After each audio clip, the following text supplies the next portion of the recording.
we all know differently that it's a different time, a historical time, and just doesn't feel the same. But we will bring you Sports 56 Middays. We will bring you entertainment. We will bring you information. We will bring you anything that's happening in the sports world, although it is very, very limited. But we will be with you, and we can promise you we will do the best we can to try to bring some normalcy into a daily life that certainly is anything but. It was a strange weekend, to say the least, with hardly anything worth watching sports-wise because everything was old. But it is what it is, and that's the least of our worries right now. There's a lot of things that are happening, and they continue to happen on a daily basis, basically on an hourly basis. But we're here on Sports 56 AM 560, 96.1 FM, 87.7 FM on the web at sports56whbq.com. We're also on Facebook and Twitter and Instagram and Periscope and YouTube. You can watch us. You can listen to us. You can call in. You can text. You can give us up-to-date information. You can give us topic recommendations if you'd like. There's a lot that we will dive into that we have put together, but also we'd love to interact with you as well. We welcome you in to Sports 56 Middays, the Monday, March 16th, 2020 edition. Greg Gaston, Eli Savoie, Zach Boyd producing this week. Gabe is actually off, a vacation that he had planned a while ago, and I don't think there's going to be much he's going to be doing on that vacation, which is unfortunate, but Zach will be with us this week producing the program from 10 to 1 each and every day. On the show today, Stubby Clapp will join us at 11:25. He's the Cardinals infield coach and first base coach. He's back in Tennessee, and as is the case with every sport, we don't know where it's going. We don't know where baseball's going. We'll kind of get a idea of what it was like for Stubby and the Cardinals when they found out that things were shut down in spring training, and what he's being told from their powers at be. There is a lot of NFL news. That's actually fresh news, including NFL franchise tags that came down this morning, the players passing the new CBA. It was a close vote, and there were some that abstained from voting, but we will discuss what that all means. Also, some hypotheticals, including the possibility of the NBA playing the playoffs in the summer and then maybe shortening next season. We'll discuss that, what that could possibly look like. And there's some other things that we will dive into as well here on Sports 56 Middays. But again, we welcome you to be a part of the show. The First Bank phone lines are open at 360-8255. First Bank text line 67129. You can message us at Sports 56 WHBQ on Facebook, Twitter, Instagram, Periscope, and YouTube. Eli, it was a strange weekend, and it's going to be a strange several months. Hopefully not longer than that, but nobody knows right now. Yeah, it was definitely strange. I learned that my capacity for just sitting around with no sports is about 3 hours, and I start going crazy. Mm-hmm. I didn't know what to do. I watched so many different things. I am looking for fresh ideas because I've realized of the things that I want to watch, I'm going to run out in probably a few days. So if anybody's got any ideas of some good stuff out there that I can watch, it is this is interesting times. There's no doubt about that. It's because I know a lot of the networks who were supposed to be showing live sporting events, went with the classic games or whatever. That doesn't interest me. I can't get into watching old games, maybe one or two, but it's just not something that could kill a lot of time for me. So I started going through the Netflix library. I went through On Demand. I went through everything I could find and come up with some things to watch. But yeah, this is going to be a weird stretch here over the next, who knows how long. That's the thing. We still have no idea how long this is going to go on for. Many shows have shut down as far as their production is concerned. Now, many shows are already in the bank, so you're seeing those shows now, but any shows that were still in production have basically shut down. So that's going to be an issue down the road if this thing goes on and on and on as far as that's concerned. And again, an issue which is very low on the totem pole compared to what we're talking about here. The safety, the well-being of our world is the most important thing. But you're right. I was sitting around. I ended up watching most of the PGA Championship from last year, but I'm just bored out of my wits. Now, this is a great time, I think, if you have children, small children, and be able to spend more time with them, to play games with them, to interact with them. I think it's fantastic for families. I have adult children that have their own families. Adults. My children are adults that have their own families, so they're not at home. So it's very rare that my wife and I are going to pull out a board game and play. So it's a little bit different for us and others, but you just find things to do. Look, we're lucky this is not 1900. There's no internet. There's no TVs. Well, yeah, but in 1900, it's not. You didn't have anything taken away from you. If you don't have it to begin with, and you don't so you wouldn't even notice this. That's true. You're like, oh my gosh, what am I going to do without all the sports? Well, you weren't watching the sports to begin with because they weren't on TV for you, so you didn't have that access to them like you do now. That is true, but we have the access to it. Somebody once said you don't know what you have till it's gone. Absolutely, and there's truth to that, but that's not the case with us. We can't forget about what we have, and what we have is at least these other forms of entertainment, whether it be movies and TV shows or listening to radio like our show or playing video games or going on the internet. I mean, Twitter. If you think that being on Twitter drove your spouse crazy or your significant other, well, it's going to get worse. Except now, instead of being on there for what we are on there for, basically, is sports and sports-oriented news. Now you're on there for entertainment. You're on there for updates. You're on there for information. So at least we have that. But we will have this show, and Sports 56 will be on the air. And if we get up-to-date information that needs to be passed along as far as news concerning COVID-19, we will pass that along to you. What we're not going to sit here and do is have you call in, and we're going to answer all your COVID-19 questions because we're so knowledgeable, like some of the other people in this market. They know everything. No, we don't. And even the experts don't know everything. So save that. I mean, you're intelligent people, what you need to do and what you don't need to do, right? So now you have the news yesterday, which I think is very significant. Now, the CDC is recommending, keyword, no gatherings of 50-plus people in the United States for the next 8 weeks. Next 8 weeks. Couple of things. One, again, that's the next 2 months. Doesn't mean that won't be extended. The other thing is, how do they come up with 50? So you got 48, you're okay? I mean, just stay away from any crowds. Now, yesterday I had to go out to Kroger, and it was massive amount of people, but I'm not right up in their face. But we're all in the same place, and people still have to get their food and supplies and things like that. But this is very important, the CDC recommendation of no gatherings of 50-plus people. I know there were churches, mega churches here in Memphis that held services with way more than 50 people. I actually, and I'm not the most religious, but I actually watched Mass online. Actually watched it online with my wife.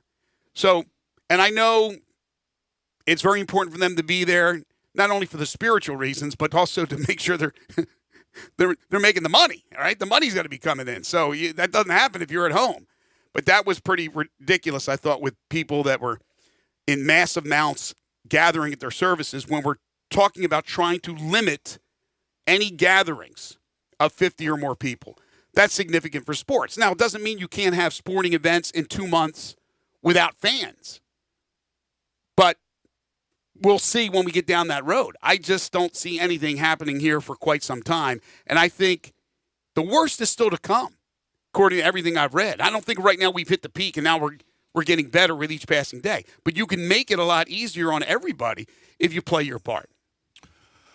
Well, yeah, I mean, that's the thing. I mean, you got to use some common sense, some intelligence. I mean, you don't have to lock yourself in your house and never go out. But yeah, I mean,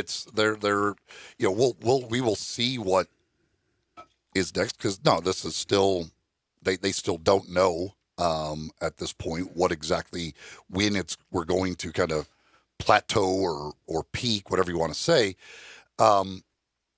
there are some states, Illinois has done it, Ohio has done it, that have, made it to where restaurants and bars have to close for, you cannot dine in. You could get stuff to go. You could buy, you could get delivery, but you cannot go sit at a restaurant and eat.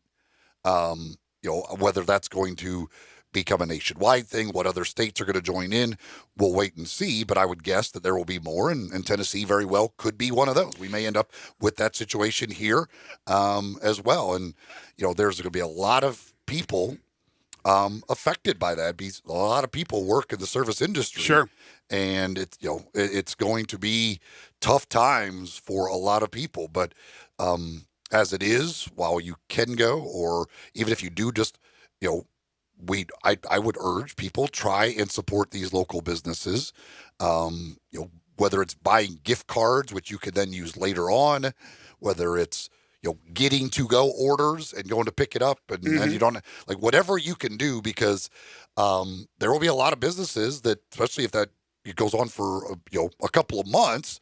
Well, that's a lot. There's a lot of businesses that won't survive that. They just will not be able to survive that, and a lot of people who will not be able to survive that. That they're just, when all of a sudden you just lose a job out of nowhere for a couple of months, that's going to be very difficult on a lot of people. Just this past Friday, I went to the gym, and then I went over to a local establishment and ate, albeit there was nobody in there where I was eating. However, 3 days later, today, I will not be going to the gym, which hurts me because it's one of the things I like to do because, again, the obvious reasons.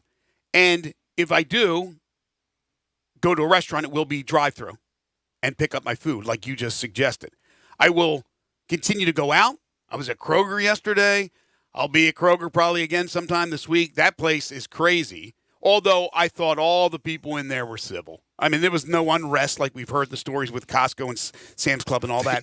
But there was nothing there. There was hardly anything there. The toilet paper aisle is just a barren wasteland of just like, it amazes me I was in there yesterday buying important things like alcohol, just walking by the toilet paper aisle, and I was just like, this is amazing to me that this is what this is. Like, there is not a single thing in that aisle to be found. I mean, it's just absolutely not. It was actually funny. I was in the beer aisle.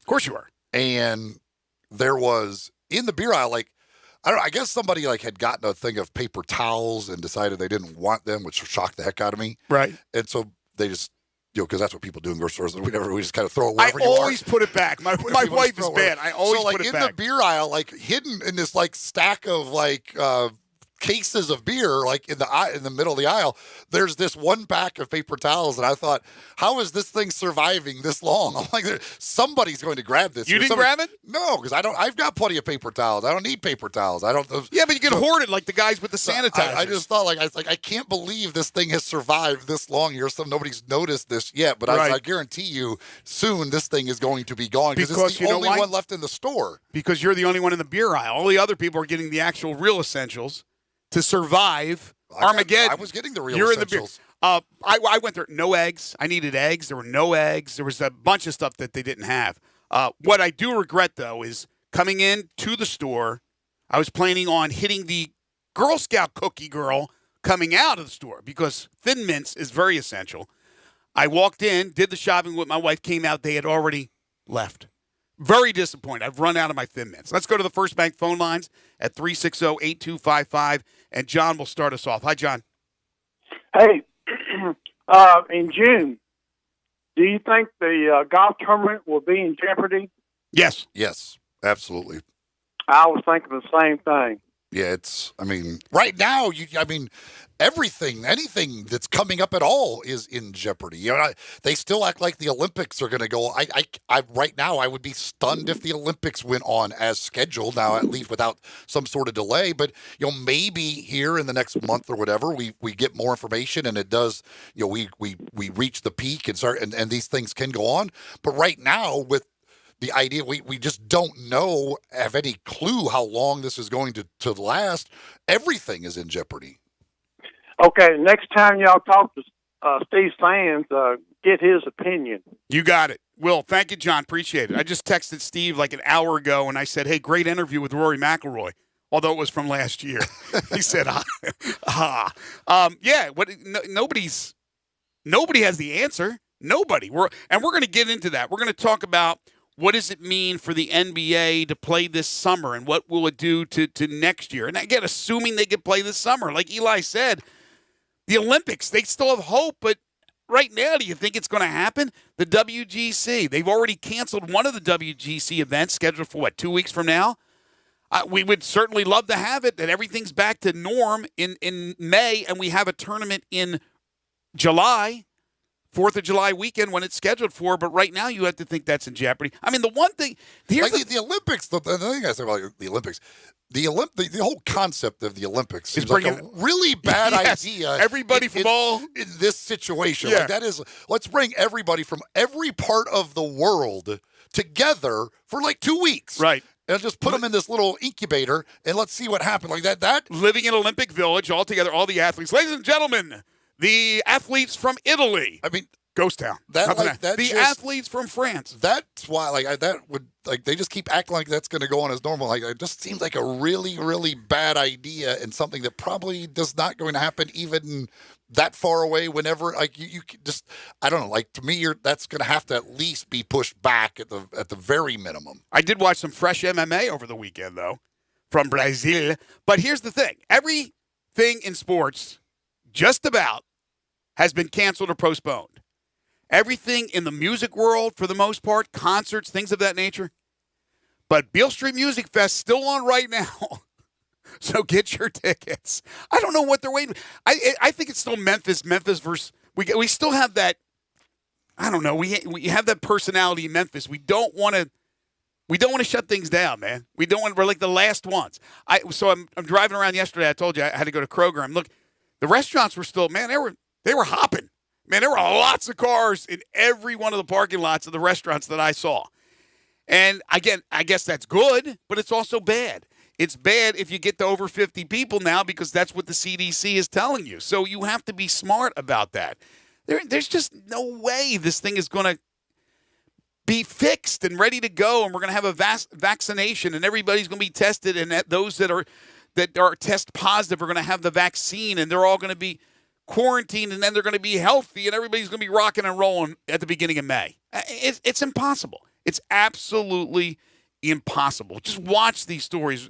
Listen to the experts, okay? Not so-called experts here in Memphis that believe they know all the answers. I'm talking about the real experts, and they will steer you right. Although they don't have all the answers, I do understand that. It's just hard to fathom that this thing could be fixed this quickly. There is a lot that has to be done around the world. And again, you can only do your part, ladies and gentlemen. You can only do your part. Raider Corey texts in on the first bank text line at 67129. Says, guys, I need help. I can only watch so many Lifetime movies with the wife. She's eating this up. I can only watch so many old and vintage sports replays, which I already know the outcomes.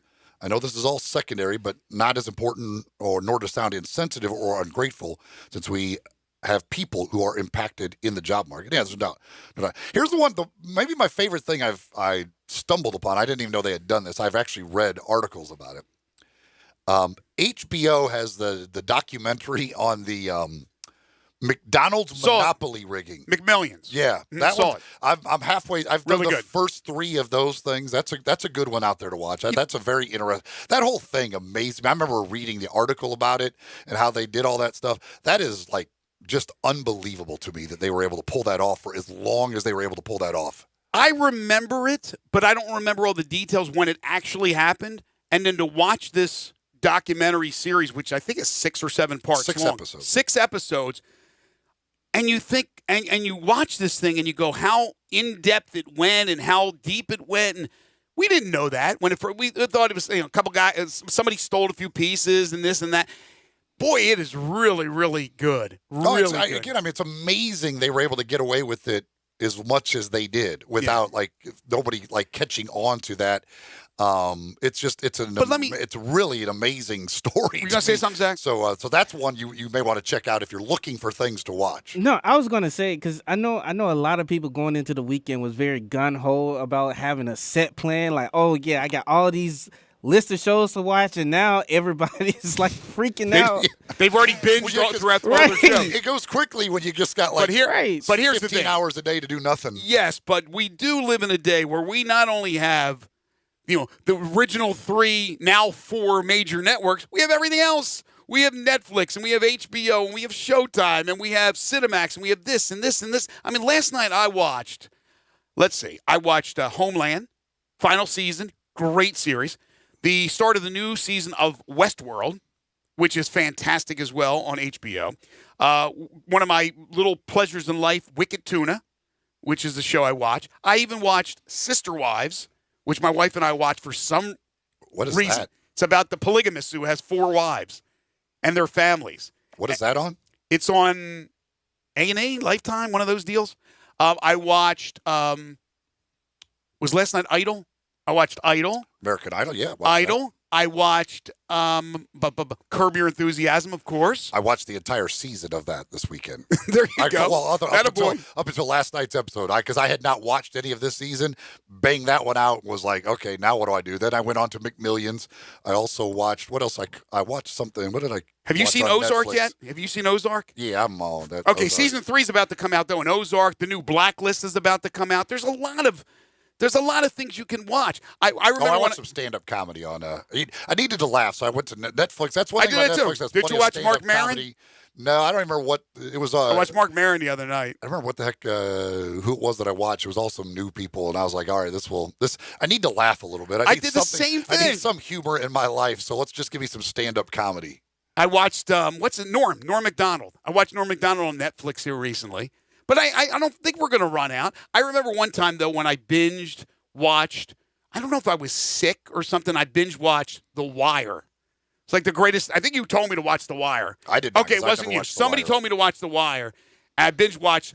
It was 5 seasons, I believe. I watched it all over the weekend. The 1 week. It was unbelievable how good it was. But it is what it is, man. That's what you got to do. You're going to watch a lot of TV. You could still get out, folks. You don't until we're quarantined in our own homes, which, knock on wood, that it doesn't happen, but you never know. Because it's happening in other countries, and it could happen. It could happen here. But while you're not quarantined, get out. Go to Shelby Farms and go for a walk. Yeah, but the weather sucks. That's a great idea when the weather gets nice, but when it rains every single day and it's 45 degrees, people aren't going to be Mother Nature. I'm not getting out of my house and going to go play golf. I mean, it's like that. That's the problem. That's true. That's true too. But hopefully we will be getting to a point here soon where the weather will be nice. I mean, but it's like this weekend, the weather wasn't nice for you to be outside doing things. That was the added part of the problem. Yeah, like that. Like I have no problems with this. Like I had a birthday over the weekend. So, happy birthday, belated! Thank you. And so it was. I just had family over just for this Saturday. It was Saturday. Mm-hmm. Had family just come over, just hang out or whatever, talk. Family stuff. Right. Sunday was just Sunday as normal because don't have to work, don't have to do a lot of moving around. So we're pretty much at the house. That's a normal Sunday. But now we're getting into the Mondays and the Tuesdays and Wednesdays for the people that actually don't have to work or are working from home. Right. I mean, it's going to be, after a while, Groundhog Day. That's what it's going to be. It's the same thing over and over again. By the way, when the family came over to the house, did you make sure you took their temperature, each one of them, when they walked in? Yeah, everybody was fine. Everybody was good? Everybody's good. Okay, everybody's good. I want to also thank our sponsors because, and it's rough. I told you on Friday, we were talking to Troy Douglas from the Gold Strike Casino. And they're going to be off a while with us because there's really nothing going on in the sports world to promote a sports book. And in fact, Vegas has taken extreme measures, I think starting today. All the MGM properties and the Wynn properties are closed. Not the sports book, the casinos. They're closed. And Gold Strike is an MGM property, but it's in Tunica. That has not happened yet in Tunica. I mean, there's a possibility that these things can happen as well. But Vegas has taken extreme measures. I mean, to me, like casinos, as much as I would like to have them as an option for people to do, but you talk about a place that you have no idea who has touched that machine right before you, or you're sitting at a table and chips are being passed around everybody in there. Like, it is a very unsanitary place just by its very nature. Absolutely, but that's also the same with churches and synagogues and places like that, because there's mega people in there. There's much more than 40. Some places are smaller, but most of them are more than 50 people, and most of them had services over the weekend. I watched the service online, but you're right. The casinos, and you would think that that's going to happen soon to the casinos that affect us in this area. But I do want to thank all our great sponsors. Of course, it starts with our title and presenting sponsor, the great folks at the FedEx Corporation, providing global access for small business. Learn more at fedex.com/e-commerce. Cannot thank FedEx enough for being a part of our show each and every day. And, of course, they're doing their part here with COVID-19, as are all the major companies across this great country of ours. Also, the first hour of the program brought to you by James Gaddis Jewelers, 4900 Poplar Avenue between Mendenhall and St. Elmo, 901-767-9648, the website gaddisjewelers.com. I'm not sure if they've altered hours or anything of that nature, but again, you're walking in to buy jewelry. There's not 50 people in there at one time, and 20% off engagement rings during the month of March is a great deal right now in the month of March. Also 20% all their blue topaz jewelry and 20% off the March birthstone. That's aquamarine jewelry. Tons of new jewelry has arrived, including a new line of colorful spring-like Mishu jewelry. They will buy your gold and silver, gold on fire right now. You can bring in your outdated jewelry for a whole new look. They can make a brand new piece of jewelry from your family heirlooms. They have showcase gifts under $250, Ronaldo bracelets from $50 to $350.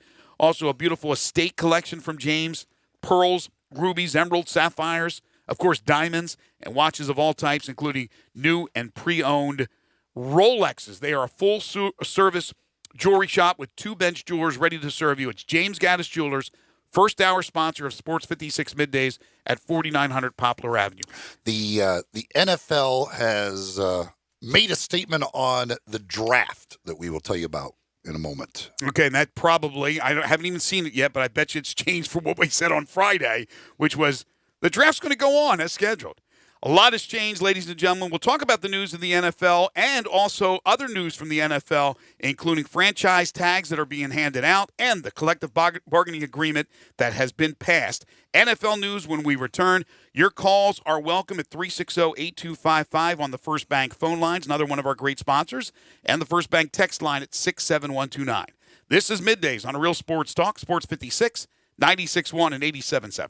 We are Sports 56 WHBQ. Listen to us daily on AM 560, 96.1 FM, or 87.7 FM. It's not too early to start planning for spring at Family Leisure. New pools are starting at $19.99, spas starting at $21.99, and swim spas now only $99.99. 5-piece patio furniture starts at only $799. Pool chemicals, toys, accessories, and more up to 20% off. Mention this ad, you'll get free delivery and 1 month of chemicals with your spa purchase. Start your spring planning now at Family Leisure, Whitten Road and I-40, where family and fun come together. Stop waiting and start off-road living in a Can-Am today. The Spring Fever event is now on at Olive Branch Motorsports. Take on every task, trail, and terrain in a Can-Am off-road vehicle that will easily handle anything that comes your way. And for a limited time, get up to $2,500 off on select 2019 models, making it easier than ever to go out and play. Visit Olive Branch Motorsports now at 5656 Goodman Road or online at obmotorcycleatv.com. I'm talking now to all you see it to believe it types. The show me, don't tell me sort of folks. You already know the deal with Southland, right? You've seen the ridiculously spacious gaming floor and the thousands of fancy new games? No? Well, close your eyes and just imagine it. Unless you're driving a car. You don't want to close your eyes when you're driving a car. Keep your eyes on the road instead. Make the short drive to Southland. Southland Casino Racing. Surprise yourself. Must be 21 plus. Play responsibly. For help quitting, call 1-800-522-4700. DeSoto Auto Sales specializes in late model cars with low mileage. They have the highest standards in the car industry. All of their cars are test driven, checked out from head to toe. Unlimited inventory, every make and model. And if it's not on the lot, they'll find it for you. Walk in the door of DeSoto Auto Sales, 5704 Goodman Road. Within 45 minutes, you can test your car, get credit approval, and finish paperwork within an hour. No shortcuts at DeSoto Auto Sales. Kind, courteous employees, a down-home environment. DeSoto Auto Sales cares about your time. Lowest prices in a 350-mile radius. We're living in a world today where time does matter. Visit them online. Check out their referrals. DeSotoAutosales.com. Very proud to serve DeSoto County and other surrounding areas. DeSoto Auto Sales, 5704 Goodman Road. Call 662-890-7184. 662-890-7184. Come on down to DeSoto Auto Sales. Make your day smoking with the Big Green Egg. You can smoke, bake, roast, sear, and grill, all with a lifetime warranty. Ceramic never rusts, and the easy, accurate temperature control gives you the greatest range of any grill. Make your next grill your last with the Big Green Egg. Available at these nearby locations: Hamilton Fireplace Shop, 4462 Summer Avenue; Germantown Hardware Company, 2083 South Germantown Road; Garden Spas and Pool, 9393 Poplar Avenue; and East Memphis Ace Hardware, 5143 Quince Road. Got something you want to get off your chest? You better have a backup plan. Want to join the conversation? Someone needs to tell him he has to grow up. Join us on the First Bank phone lines at 360-8255 or the First Bank text line at 67129. Now, back to Sports 56 Middays presented by FedEx. This hour of Sports 56 Middays is also brought to you by James Gaddis Jewelers at 4900 Poplar. Here once again are Greg Gaston and Eli Savoie. Welcome back, everybody. The Monday edition of Middays. It is a different world we're living in right now, but we're trying to do the best we can to bring you 3 hours of sports talk. We'll be talking news as well, latest with COVID-19, entertaining you as much as we can when times are pretty tough right now. But that's what we do here on Middays. We are in the Family Leisure Studios, another one of our great sponsors, Family Leisure, where family and fun come together. Family Leisure, 2120 Whitten Road, just north of I-40. So the NFL, which is going right now, business as usual, starting the new league year on time and free agency and all of that good stuff. And today is the deadline for franchise tags, but the draft is scheduled for next month. And the NFL today has announced that the selection of players will proceed as scheduled April 23rd through the 25th. The NFL is exploring innovative options for how the process will be conducted and will provide that information as it becomes available. The selection process will be televised. However, all the public NFL draft events in Las Vegas next month will not take place. So we will have the draft. We will be able to see the draft. We just don't know what the draft will look like. So yesterday I was thinking about this. And I had no idea that they were going to have this news this morning, but I figured there's no way when they're shutting down casinos and things of that nature, which means they're shutting down hotels in Las Vegas, that this thing is going to go off. So I thought to myself, how can they do this?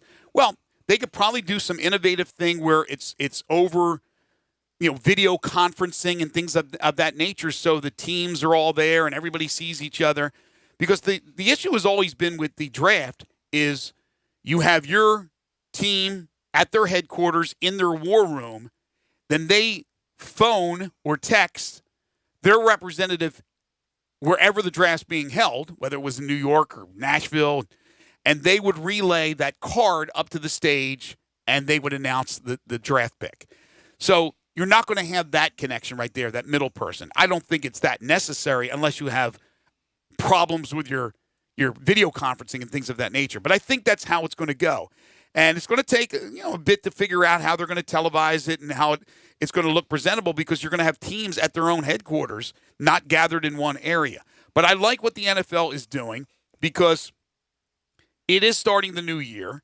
They started it really over the weekend. This was before things really started to get crazy the last few days of the end of last week, that they had already had the call for the vote for the new CBA. So the first bit of news came in on Sunday when it was announced that the NFL players approved the new collective bargaining agreement, which will be good for 10 years through 2030, in a pretty close vote. 1,019 yes, 959 no. Now, I don't know if this is accurate or not, but one of the players tweeted out that around 500 players did not vote. Mm-hmm. And if that's accurate, that's bad. That's really ridiculous. Those 500 people do not have a table to stand on to cry about whether they thought the vote should have went one way or the other because they didn't vote. Well, the thing though with that, because if you add all that up, that's like 400 or 500 more players that are in the NFL. But I didn't realize this, but you are eligible to vote basically if you are pursuing a career in the NFL in any way right now. Like, you don't have to be in the league. Really? Because that's like 2,500 people. There's not 2,500 players in the NFL. But you have to be a member of the union. Yeah. And if you are pursuing a career in NFL football, you're eligible to vote on this. You're not eligible to vote on like election of officers and stuff like that. You have to be in the league. Right. But for this, if you're pursuing a career at all in the NFL, basically as a professional football player, you are eligible to vote on this. So you don't even have to be paying dues to a union? To the players' union? I just know they tweeted that's because they said that's how they get, because everybody was like, wait a second, how is there 2,500 people voting on this when or that were eligible to vote on this? That's more players than are in the NFL. And they said it's anybody basically pursuing a career in the NFL as a professional football player. Yeah, there are 32 teams? Yes. So it's 50. What is it? 53, right? Are they counting also injury squad? Now, the practice squad will go from you got 45 active, 8 on the practice squad, 53, and then there's also players that are injured. There's all types of injury designations. So what's 32 times 53? Again, the total number in the league is around I think it's around 2,100, 2,100. Okay. And this would be 959, 1,019. So, roughly 2,000 there. And they say about 500 didn't vote, which would be more than the number of players. But I still don't get it. Unless you're a paying member of the union, you should not be allowed to vote. So what is it? Players that are, and you're not in college anymore. So it's got to be the players that have left school, that are getting ready for the draft, that were given the option to become a member of the players union before they're even a player. That's kind of stupid. I'd like to get clarification on that rule. That does not seem to be right. I know to vote in a union, you have to be a member of the union unless something has completely changed. But anyway, they approved it. So this goes into effect in 2021 or in 2020? For this season or for 2 seasons from now? Certain things take effect for this season. The 17-game regular season is 2021. That's the earliest. They have a window between 2021 and 2023, I believe it is, to put that in. Most people believe 2022 is the most likely scenario as far as that goes. Mm-hmm. But like the expanded playoffs go into effect this season. Oh, so 14 teams starting this season. Yeah, so it's like some of it certain. And so with that, with the extra playoff team, that's going to create some extra revenue. So that's going to be, it'll be more money for the players, even though their percentage doesn't actually go up until the following year. So it's like certain things are taking effect for this year, even though technically this coming season is played under the old CBA because it had 1 year left on it. And again, it makes sense for them to start this new air quotes season right now, even though there's so much uncertainty, because why wouldn't they? They're talking about the draft, having it done, not in Las Vegas. That's no problem. What it will affect, rookie camps, OTAs, things of that nature will be affected. Off-season conditioning, players will be on their own probably. But they're shooting for camps, which start mid to late July. And the hope is that by that time, we will have some form of normalcy in this country. And it's anybody's guess if we will. But if they do, then they're ready to go. They start camp. Yes, they missed some OTAs, but they're ready to go. August preseason, start of the season in September. That's a best-case scenario, but it's all right there on the table for the NFL to kind of hit 2020 and not have too much of a hitch. It's different with other sports, which we will discuss here throughout the show. But business as usual with the CBA being passed, and also today franchise tags being placed on certain players, which we'll talk about in a second. But the bigger news happened yesterday involving the Tennessee Titans, as they have reached a deal with Ryan Tannehill on a reported 4-year, $118 million deal with $62 million guaranteed. So anybody who thought Tom Brady was going to Tennessee, not happening. Tannehill, an amazing, remarkable story for the Titans, gets the big contract, which means Derrick Henry gets the franchise tag.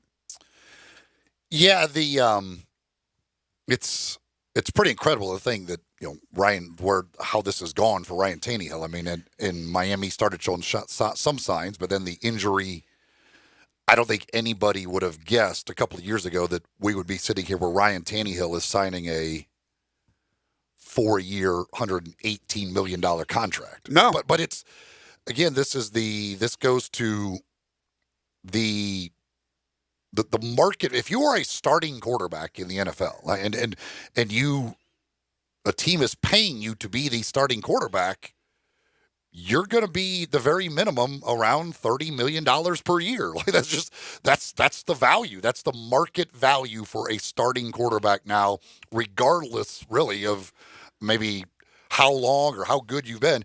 If they're paying you to be the starter, it's going to cost them about $30 million as a starting point. Well, most people that understand the situation, they're not surprised by that. They're surprised that Ryan Tannehill went from injured Miami Dolphins quarterback, free agent signee by the Titans to be a backup to Mariota, to now a $118 million deal. It's not that it's $30 million a year, because you're right.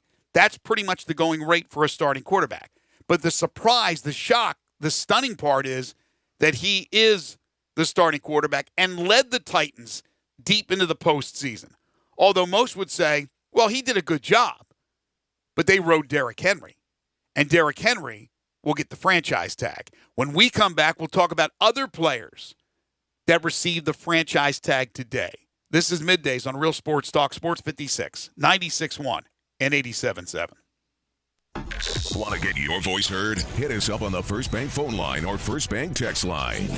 Farmers Insurance knows that when you're in the car and that song comes on, yes, that's the one, you have no choice but to pull out your imaginary drumsticks and smash those cymbals and stomp on that kick pedal, which unfortunately is the accelerator pedal. And we covered it. Talk to a farmer's agent who knows a thing or two because they've seen a thing or two. Call Chad Gatlin at 901-235-1176 or get a fast quote at memphisfarmers.com. We are farmers. Bum, bum, bum, bum, bum, bum. Underwritten by Farmers Truck Fire Insurance Exchanges and Affiliates. Products not available in every state. The best place to go for all things guns and gear is what you hear me talking about all the time. Tactical Guns and Gear has the only one-stop sound suppressor silencer shop in one place on Highway 72 in Collierville. Fingerprints, photo, trust, and notary all in one place. Only place in Tennessee that you can do that. Protecting your kids' ears and your ears and getting less recoil is huge. If you've not been to Tactical Guns and Gear, I promise they have all the latest and best guns and rifles before other shops even have them ordered. And how great is it that you can ask Jim or Jake to add all the gear you want to any gun or rifle, and they'll do the custom package for you.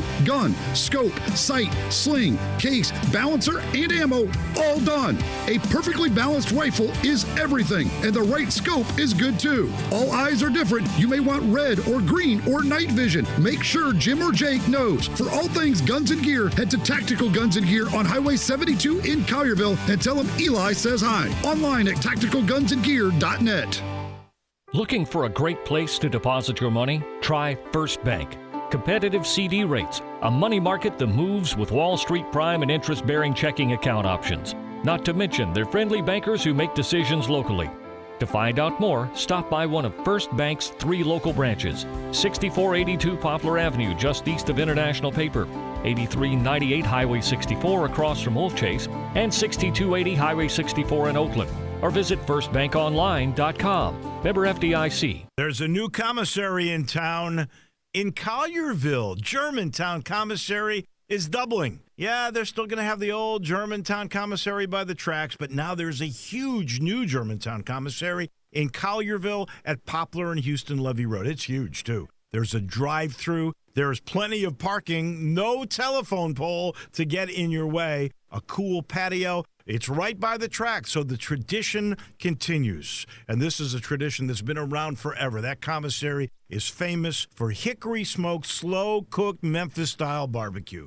They've got a private party room at the new one in Collierville. Self-catering still continues. Party packs for $5.95. Basically, the great ribs, the great pulled shoulder, the great deviled eggs. Everything is there in Collierville and Germantown now. So there is now a Germantown and Collierville style of barbecue. It's called Germantown Commissary. Do business more powerfully during Dell's semi-annual sale. Save up to 45% on Dell computers and servers with Intel Core processors. It's time for you to upgrade to new modern devices with Windows 10. Also, save on electronics and accessories plus free shipping on everything and special financing with Dell Business Credit. Call 877-BUY-DELL to talk to a Dell Technologies advisor who can help you find just the right tech. That's 877-BUY-DELL or visit Dell.com/business deals.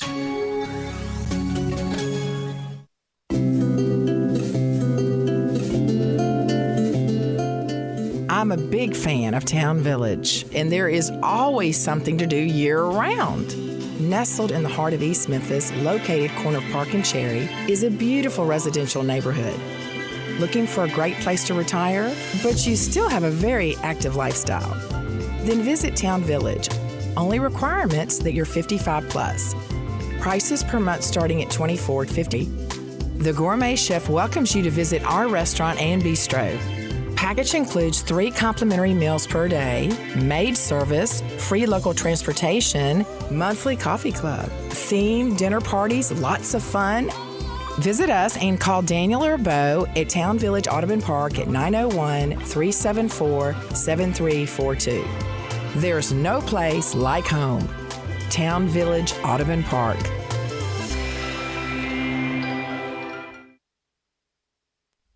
Now, back to Sports 56 Middays presented by FedEx. This hour of Sports 56 Middays is also brought to you by James Gaddis Jewelers at 4900 Poplar. Here once again are Greg Gaston and Eli Savoie. Some news from the world of college basketball, and this is something I knew for a few days, but held on to it was official, and it becomes official now. Zoe Goodson, who was part of Tubby Smith's staff here in Memphis and has been working under Tubby Smith for years, has been named the new head coach at Rhodes College. That was announced by a Rhodes Director of Athletics, Matt Dean. Goodson is the 8th men's basketball coach at Rhodes since World War II. He comes to Memphis after spending this past year with Tubby at High Point University as the Director of Player Development. At the University of Memphis, he was the Director of Basketball Operations. But again, he was with Tubby since his days as a student manager at the University of Kentucky, where he graduated from. So good luck to Zoe Goodson. I'm sure we'll have him on the show sometime soon. But Zoe Goodson now the head coach of the Rhodes Lynx. So the Las Vegas Raiders, that doesn't exactly roll off the tongue easily. Now, I think I'll be able to get them to be Las Vegas Raiders before I ever get the Chargers to be the LA Chargers, but it's still a little weird to see Las Vegas Raiders. Yes, but after all the years of the NFL and all sports, they stay away from Vegas, Sin City. They're not going to be a part of that. It's like, oh, yeah, we got a hockey team now. We got the Las Vegas Raiders now. Yeah, it's a whole different tune. They're singing a different tune now. So Mark Davis, with the changes with the draft, put out a statement. And at the end, he says, although Las Vegas lost this chance to shine, there will be many more opportunities to show the world just what Las Vegas is made of. Whether it be the draft, the Pro Bowl, or the Super Bowl, the sports and entertainment capital of the world is ready. Really, the Pro Bowl? Like, if you're all you're going to ask for is the Pro Bowl? Like, come on, dude! Don't give them the option of giving you the Pro Bowl as an alternative to this. Like, start with whether it be a future draft or Super Bowl. Do not give them that opportunity to. Oh yeah, we'll throw you a Pro Bowl in exchange for that draft we didn't get. Mark, to do we there. didn't know you loved the Pro Bowl that much, so we were going to give you a Super Bowl. In fact, we're going to give you 2 of them, but you love the Pro Bowl so much. But getting back to Derrick Henry, so. What it means now with the franchise tag is that obviously they have to up his pay for the year, and they can negotiate for a long term through July. If that doesn't happen, then they can't negotiate during the season. They can franchise tag a player 2 years in a row. So we could be talking about this again next year, but then they would lose him more than likely because he becomes an unrestricted free agent. They really need to get a deal done, but how much resources do they now have to be able to pay him? It's similar to what we're going to get to with the Cowboys here in just a second. But what are you going to be able to pay Derrick Henry? He's the rushing leader, for goodness sakes, in the National Football League, and you've just paid Tannehill $30 million a year. Well, that's just the problem that teams face, or I guess the decision teams face, the problems that running backs face, is there still is this the kind of the question out there of, is there really such a thing as a franchise running back? Mm-hmm. Because the shelf life is not very long on running backs in the NFL, and generally teams could look at it and say, all right, we've gotten our use out of him, franchise tag him for a couple of years. Hopefully he agrees and signs that and comes into plays and doesn't do the Le'Veon Bell and just hold out for an entire season. But and move on to the next guy. Because if you're the Titans and you look at where Derrick Henry is now, if you got 2 more years out of Derrick Henry, at that point, you'd probably be asking, how much does Derrick Henry have left? That's a lot of hits, the way he runs, everything else. Like, if we had him for 2 more years, we give him, he's healthy, full workload for 2 more years, do we really want Derrick Henry after that? Like, how much would he possibly have left in his tank? Or would we just be better off going to the next guy and moving on and getting some rookie, drafting a guy who comes in on a rookie contract, and we move forward from there? Well, it's fair enough. I mean, your point's well taken. They haven't had a running back like Derrick Henry since Eddie George, for goodness sakes. So they don't grow on trees. Chris Johnson had good years. He did. 2,000 yards. He did, and he was a find because you got him from East Carolina. He wasn't highly regarded. He wasn't Eddie George coming out of Ohio State. That's a good point. But, yeah, so it brings us all around to what the Cowboys did today. As expected, a franchise tag on Dak Prescott. Again, they can continue to negotiate, but they go the opposite of the Titans. The Titans give the money to the quarterback, and now we'll see what they can do with Derrick Henry. The Cowboys give the money to the running back and Ezekiel Elliott, and now they're faced with the dilemma of how can they find that kind of money for Dak Prescott. We will talk about that to start off hour number 2, some other franchise tags that were handed out today.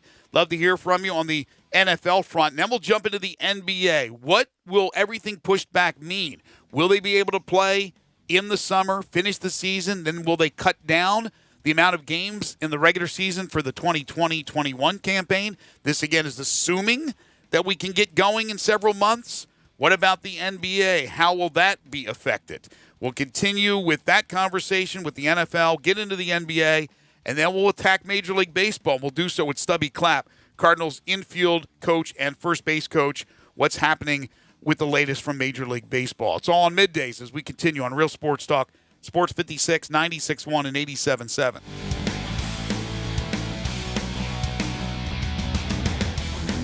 Tiger Hoops fans have something extra to look forward to this coming March.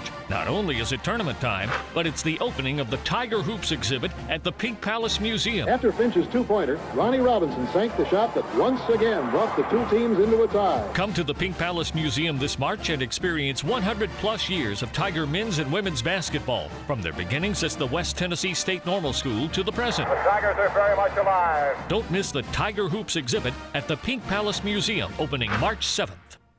Hi folks, Jeff Jackson, General Manager at Sunrise Chevy, with good news for car and truck buyers. With over 400 new cars and trucks in stock, ready for immediate delivery with discounts as high as $14,000. Immediate financing available with interest rates as low as 0%. A $6 million used car inventory with cars for every budget. A used car lot specializing in cars under $99.95. If you've been turned down at another dealer, see us at Sunrise. We specialize in financing, and Sunrise is the home of the guaranteed credit approval. Find new roads at the Sunrise Chevy Ranch in Collierville.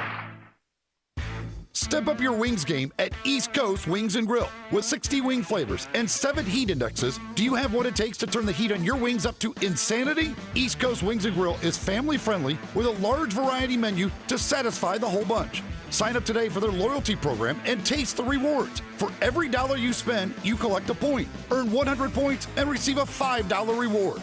Next to Lowe's off Highway 64 in Bartlett, come try America's best wings at East Coast Wings and Grill.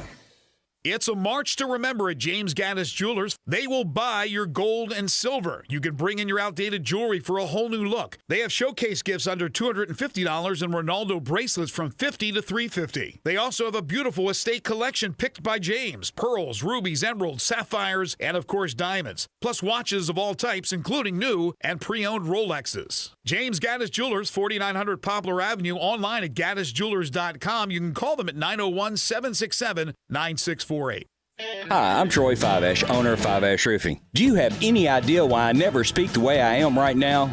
It's because if you're honest, sincere, and knowledgeable, you do not need fast-talking, high-energy, gimmick-promising advertising to get a customer's attention. Speaking of that, how do you think companies can offer huge rebates and giveaways when you use their services or buy their products? By overcharging you in the first place, that's how.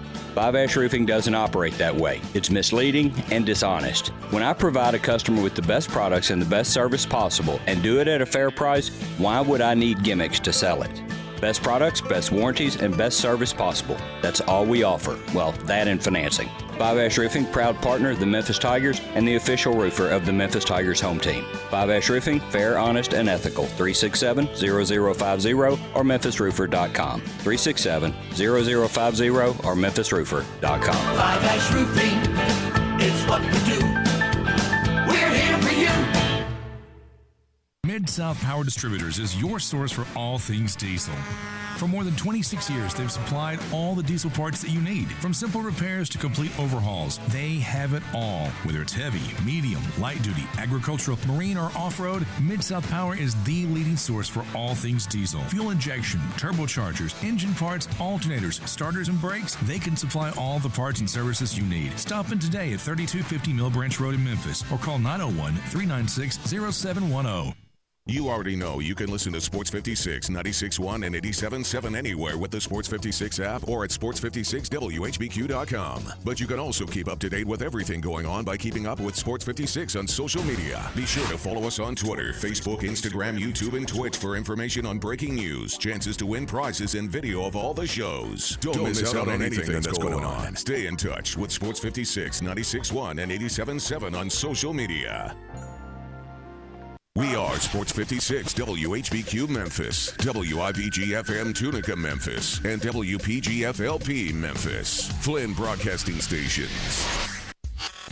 Now, back to Sports 56 Middays delivered by FedEx. This hour of Sports 56 Middays is also brought to you by Gold Strike Casino and Resort in Tunica. Here once again are Greg Gaston and Eli Savoie. Here we go. To rock around, that's right, on time is tricky. Welcome back, everybody. 11:01 is the time. Hour 2, Sports 56 Middays on this Monday, March 16th, 2020. Greg Gaston, Eli Savoie, and Zach Boyd. We are in the Family Leisure Studios where family and fun come together. Family Leisure, 2120 Whitten Road, just north of I-40. Sports 56 Middays delivered each and every day by our title and presenting sponsor, FedEx. Visit FedEx.com/e-commerce to see how to turn browsers into buyers. Learn how FedEx can help you take your business to the next level. A lot of NFL news. We left off at the end of hour 1 talking NFL. We'll continue that right here. Then we'll get into the NBA, a little bit of information also on the NCAA basketball tournament that did not take place. And then we'll dive into baseball. Stubby Clapp will join us at 11:25, just trying to touch base on a lot of the sports world, where we are, where we're going, what the future looks like. We talked about the signing of Ryan Tannehill with the Titans. Kirk Cousins gets a 2-year extension from the Minnesota Vikings, and the Atlanta Falcons have cut Devontae Freeman with 3 years left on his deal. But the franchise tags are what's going on today. Yeah, and we should mention that not a big difference, but Derrick Henry, for instance, his is the non-exclusive franchise tag, which theoretically means other teams can what other teams can negotiate, could make an offer if they wanted to. The Titans would have the right to match that offer. And if they didn't, the team who signs him would have to give up 2 first-round draft picks. So he's probably not going to get any offers from other teams.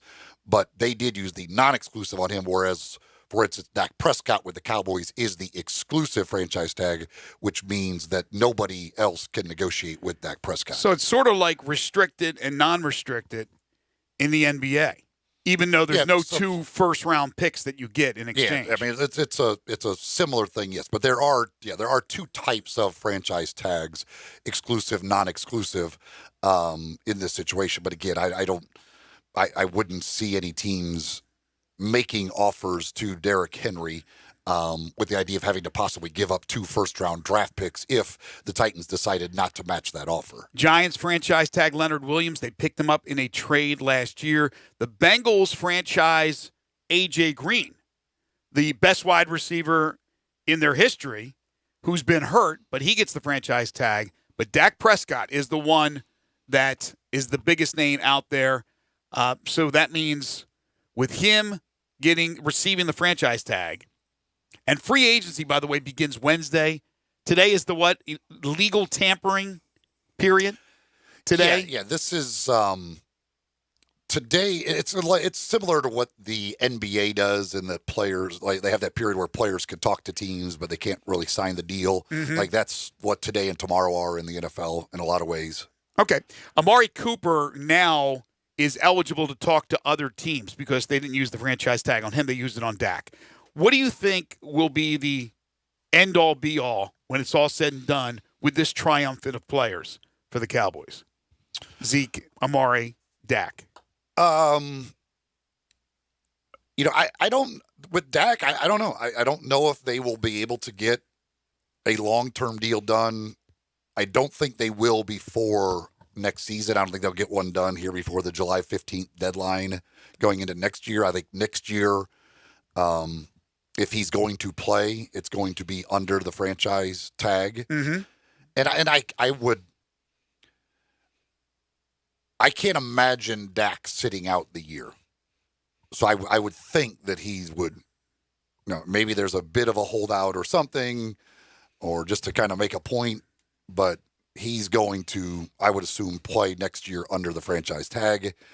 After that, I don't know. I still don't know that they will be able to get a long-term deal done. It may depend on how next year goes. If he plays under the tag next year, doesn't have that great of a year with the new head coach in there, still same offensive coordinator, but you'll bring in Mike McCarthy with the idea of he's worked with some pretty darn good quarterbacks, and maybe, and really, if you can get him to play under the franchise tag next year, it gives Mike McCarthy a chance to kind of make his own assessment of Dak Prescott. And Mike McCarthy may say, I don't think he's our guy. I don't think he's the right guy to be our franchise quarterback. And they decide to move on from him. Or Mike McCarthy says, absolutely, I think he is exactly, our franchise can be our franchise guy in my offense, everything we want to do, and we should do everything we can. And then maybe they get a long-term deal done. But I would be surprised if they got a long-term deal done for next season. I think next year will be under the franchise tag.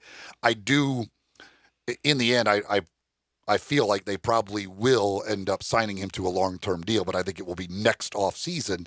And it will be, as I've said many times before, I think it will be an absolute killer.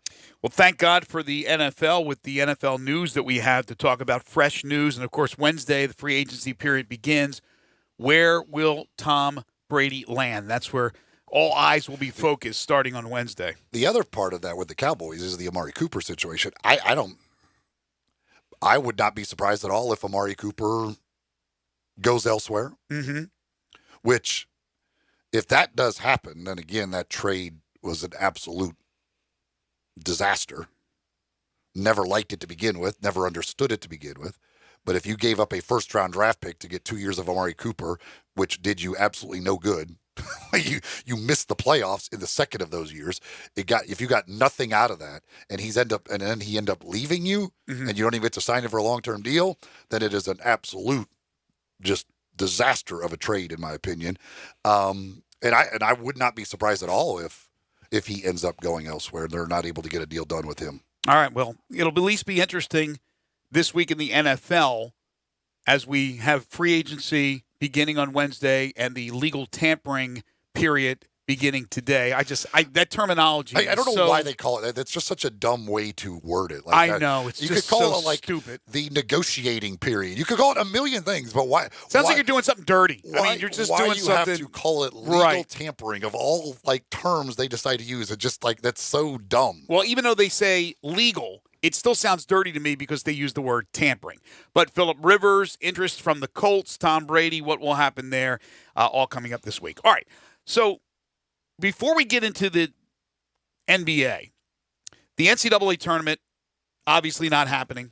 It would have started tomorrow with the first 4 in Dayton and then in earnest on Thursday. So there was no selection Sunday. That was weird, just not having the big selection show. And everybody was trying to come up with their own pretend selection things. And then even some websites went as far as to have like the mock selection, and kids were coming up with their selections. But there was some serious talk about them actually putting out a bracket, even after they had canceled the men's and women's basketball tournaments. First of all, Mark Emmert said on Wednesday he still believed they were going to have a tournament, but that the Rudy Gobert thing was what just blew everything up. And we all said that. Everybody knows that he, because he was a big name and an NBA player, really is the guy. I mean, now it's funny because some people are trying to make the guy a hero. I mean, he's a goofball, but he's apologized and he's given money to help. And so everything's fine with Gobert. But he was the guy that really triggered everything to be where we are now. He's not the blame, but he was the trigger that we don't have an NCAA tournament. We don't have anything else. But they were seriously considering at one point a 16-team tournament, a full tournament. And then they were going to, once they realized they weren't going to play at all, put out a bracket. And there were a lot of people saying, oh, this is a great thing, because kids want to hear that. I thought it was the dumbest thing if they went through and had this. Because you know how many factors in the conference tournaments could change who some of those at-large teams are. Yeah, and that's I'm very glad they decided not to do it, because I just don't get. So that's on Friday. Like, what's the purpose? What are you, other than I'm sure some coaches wanted to do it so they could argue that they deserve their bonus for making the NCAA tournament, but people are like, it would allow Dayton to hear themselves as a number 1 seed, or Rutgers to hear themselves in the tournament after all these years. Oh, okay, but they're not playing the tournament, so. What good does Dayton get out of going, hey, we're a number 1 seed for a tournament that's not going to be played? Do they put up a fake banner? Do you have a fake banner ceremony? Because Dayton actually, according to the CBSSports.com mock, they played out the tournament, and Dayton was their champion. So if it was UCF, we know they would declare themselves national champions. They'd have a parade. That's a 100% thing. That UCF might still claim themselves national champions this year somehow. They'll claim they won the conference tournament, got into the NCAA tournament, and won the tournament. What's to stop them at this point? They just couldn't have the parade at Disney World because Disney World's closed. But Dayton was the team that ended up winning in this mock deal that they had on CBSSports.com. So again. What are you going to put up a fake banner? Are you going to have a ceremony for this? It's ridiculous. How about if a couple of those conference tournaments saw a big upset, a team rolled through a Tulsa or even a Memphis that got in that wasn't expected to get in? That would be one less of their at-larges that would have made that's the thing. tournament. Any bracket you announce is not going to you don't know what was going to happen. So. You're putting some teams in that will celebrate, I guess, theoretically, that they could celebrate that they were in, but may not have been in if you actually played out the conference tournament. So I'm glad they didn't do it, because I don't even understand what the sentiment was there to say that there should be some bracket released just so we know who the teams that we're going to be in. Well, again, we don't, because there were some that would have got in that we didn't know. Well, I think they were trying to, some people were saying it was, the sentimental thing for these teams and these players, and especially the seniors, and we don't know if the seniors playing basketball will get another year like they're going to do so with the spring sports athletes. But there were some that said, well, all this is because of, and then I brought this up on Friday, all this is so the coaches in their contracts who have a bonus for making the tournament can now say they made the tournament. The NCAA officially released this thing. So I have a $50,000 bonus for making the NCAA tournament. That would be absolutely ridiculous. Look, if you feel your coach deserves a bonus, I don't care if the season ended prematurely, abruptly. Give him a bonus. Give her a bonus. If not, don't. The only thing that I saw that would have possibly made sense out of it all, and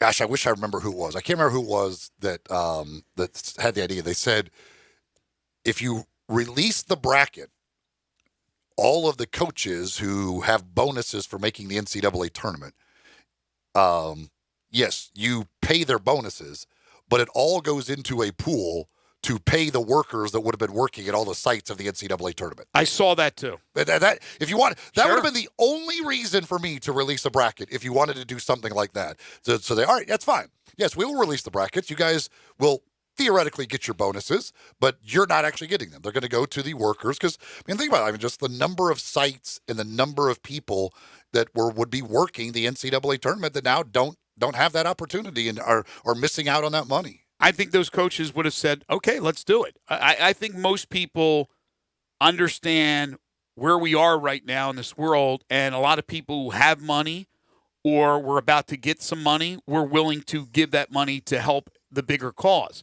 which brings us full circle to what Mark Cuban started and Robert Pera stepping up for the Memphis Grizzlies in giving money to make sure the workers or just continuing to pay the workers that would have worked.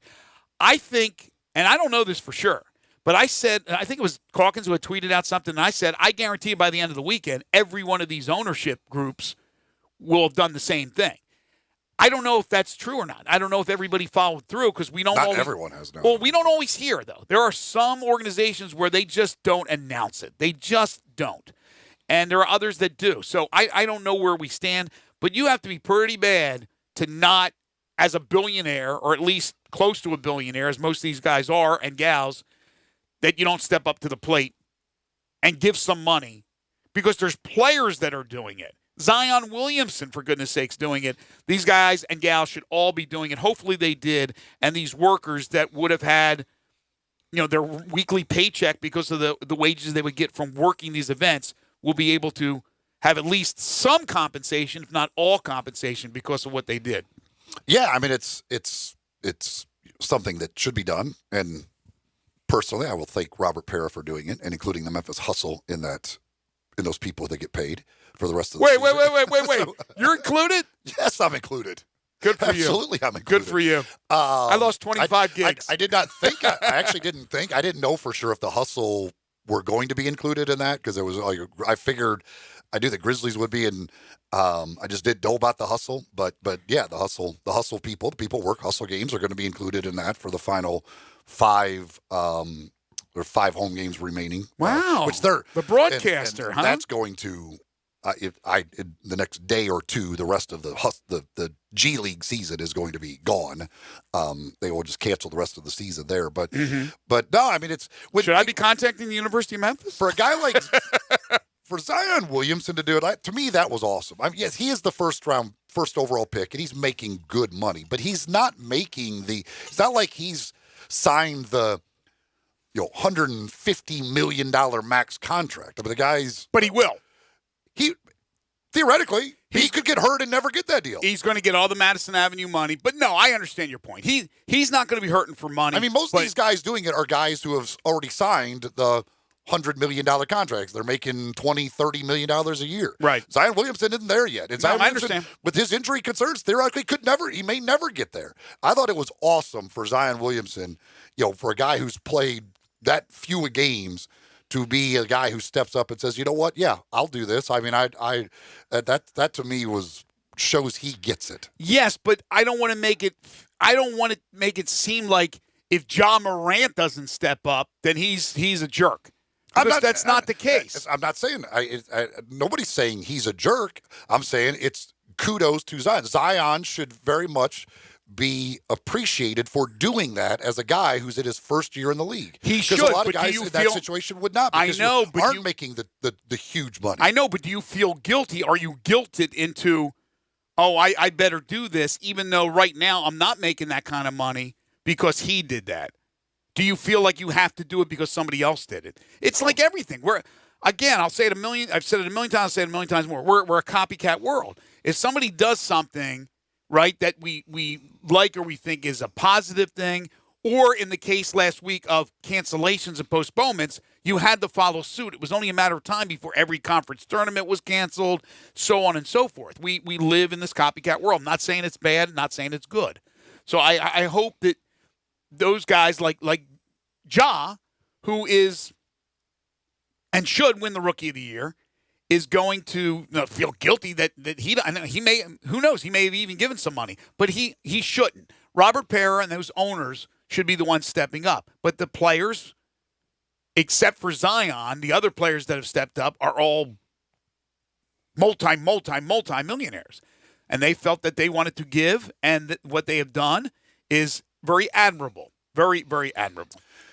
East Coast Wings and Grill, again, right now here, our local restaurants and bars and things are still open, but, maybe you don't feel comfortable necessarily going to a restaurant, sitting there amongst other people, but certainly to-go orders, things like that, you can do that. East Coast Wings and Grill does a lot of to-go orders. You can give them a call, go over there, pick up your wings to go or any other food off the menu.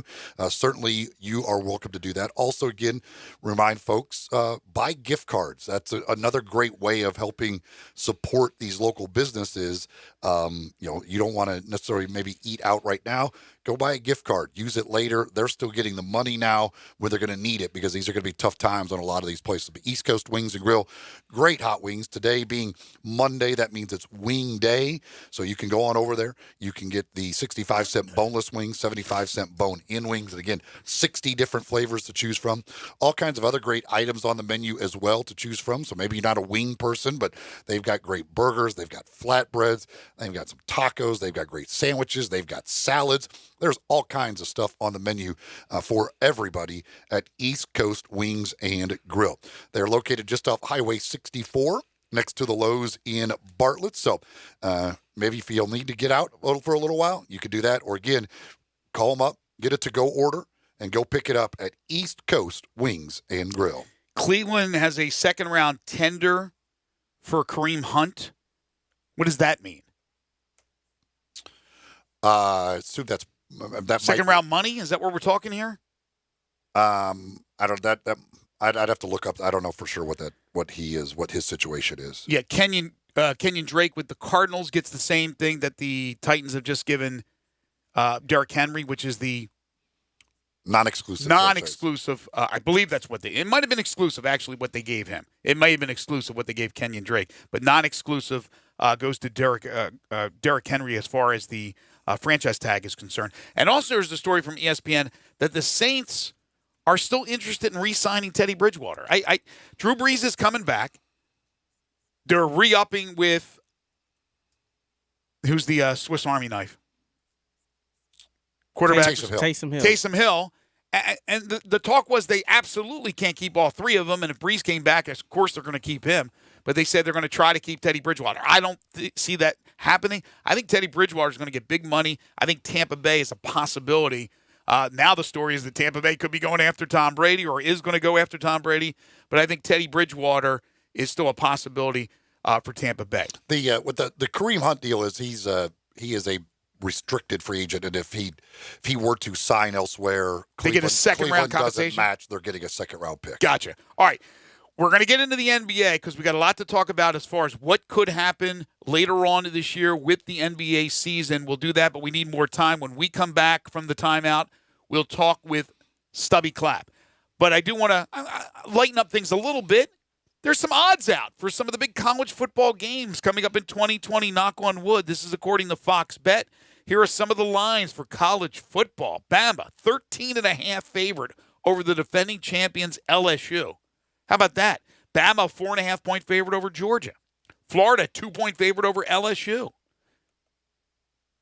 How about Ohio State, a 1.5-point favorite at Penn State? Ohio State, an 8.5-point favorite over Michigan. Oregon, a 7-point favorite over Washington. Wisconsin, a 3-point favorite over Notre Dame. That'll be played at Lambeau. Ohio State, 2.5 over Oregon. Oklahoma 4.5 over Texas, and Ohio State 12.5 over Nebraska. That comes from Fox Bet. Some of the lines, early lines for the 2020 college football season. Stubby clap when we return. What kind of odds can I get of whether the games will actually be played or not? Yeah. You think some offshore books have that? Oh, I'm sure there's some. They're finding anything they can to let people bet right now. They need something. That's true. This is Middays on Real Sports Talk, Sports 56, 96.1 and 87.7. Start your day with Sports 56 Mornings with Peter Edmiston and CJ Hurt. Right here on Sports 56, 96.1 and 87.7 FM. Listen up, Rebel fans. You can now listen to Rebel Yell Hotline on 87.7 FM or on the web each and every Monday from 6 to 7 p.m. If you can't listen to 87.7 FM, Sports 56 has made it possible to listen online each and every week. All you have to do is go to sports56whbq.com and click on the Rebel Yell Hotline banner to listen. That's Rebel Yell Hotline each and every Monday night from 6 to 7 p.m. on 87.7 FM or on the web at sports56whbq.com.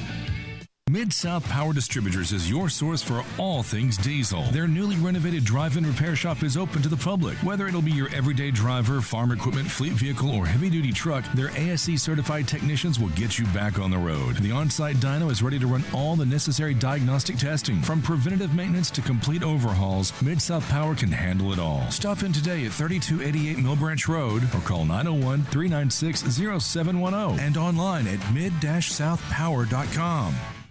It's not too early to start planning for spring at Family Leisure. New pools are starting at $19.99, spas starting at $21.99, and swim spas now only $99.99. 5-piece patio furniture starts at only $799. Pool chemicals, toys, accessories, and more up to 20% off. Mention this ad, you'll get free delivery and 1 month of chemicals with your spa purchase. Start your spring planning now at Family Leisure, Witten Road and I-40, where family and fun come together. Case IH is a proud supporter of the Mississippi Farm Bureau, and thanks to a membership benefits partnership, Mississippi Farm Bureau members receive a discount of up to $500 on every qualifying Case IH tractor and piece of equipment you purchase. This discount may be used with other promotions, rebates, or offers. So join Mid-South Ag Equipment and the Mississippi Farm Bureau and pocket up to $500 in savings. Call Mid-South Ag at 662-890-3141 to get your discount today. Stop waiting and start off-road living in a Can-Am today. The Spring Fever event is now on at Olive Branch Motorsports. Take on every task, trail, and terrain in a Can-Am off-road vehicle that will easily handle anything that comes your way. And for a limited time, get up to $2,500 off on select 2019 models, making it easier than ever to go out and play. Visit Olive Branch Motorsports now at 5656 Goodman Road or online at obmotorcycleatv.com.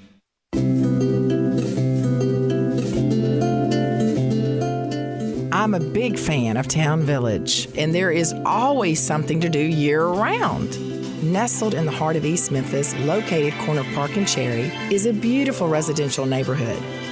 Looking for a great place to retire, but you still have a very active lifestyle? Then visit Town Village. Only requirements that you're 55 plus. Prices per month starting at $24.50. The Gourmet Chef welcomes you to visit our restaurant and bistro. Package includes 3 complimentary meals per day, maid service, free local transportation, monthly coffee club, themed dinner parties, lots of fun. Visit us and call Daniel or Bo at Town Village Audubon Park at 901-374-7342. There's no place like home. Town Village Audubon Park.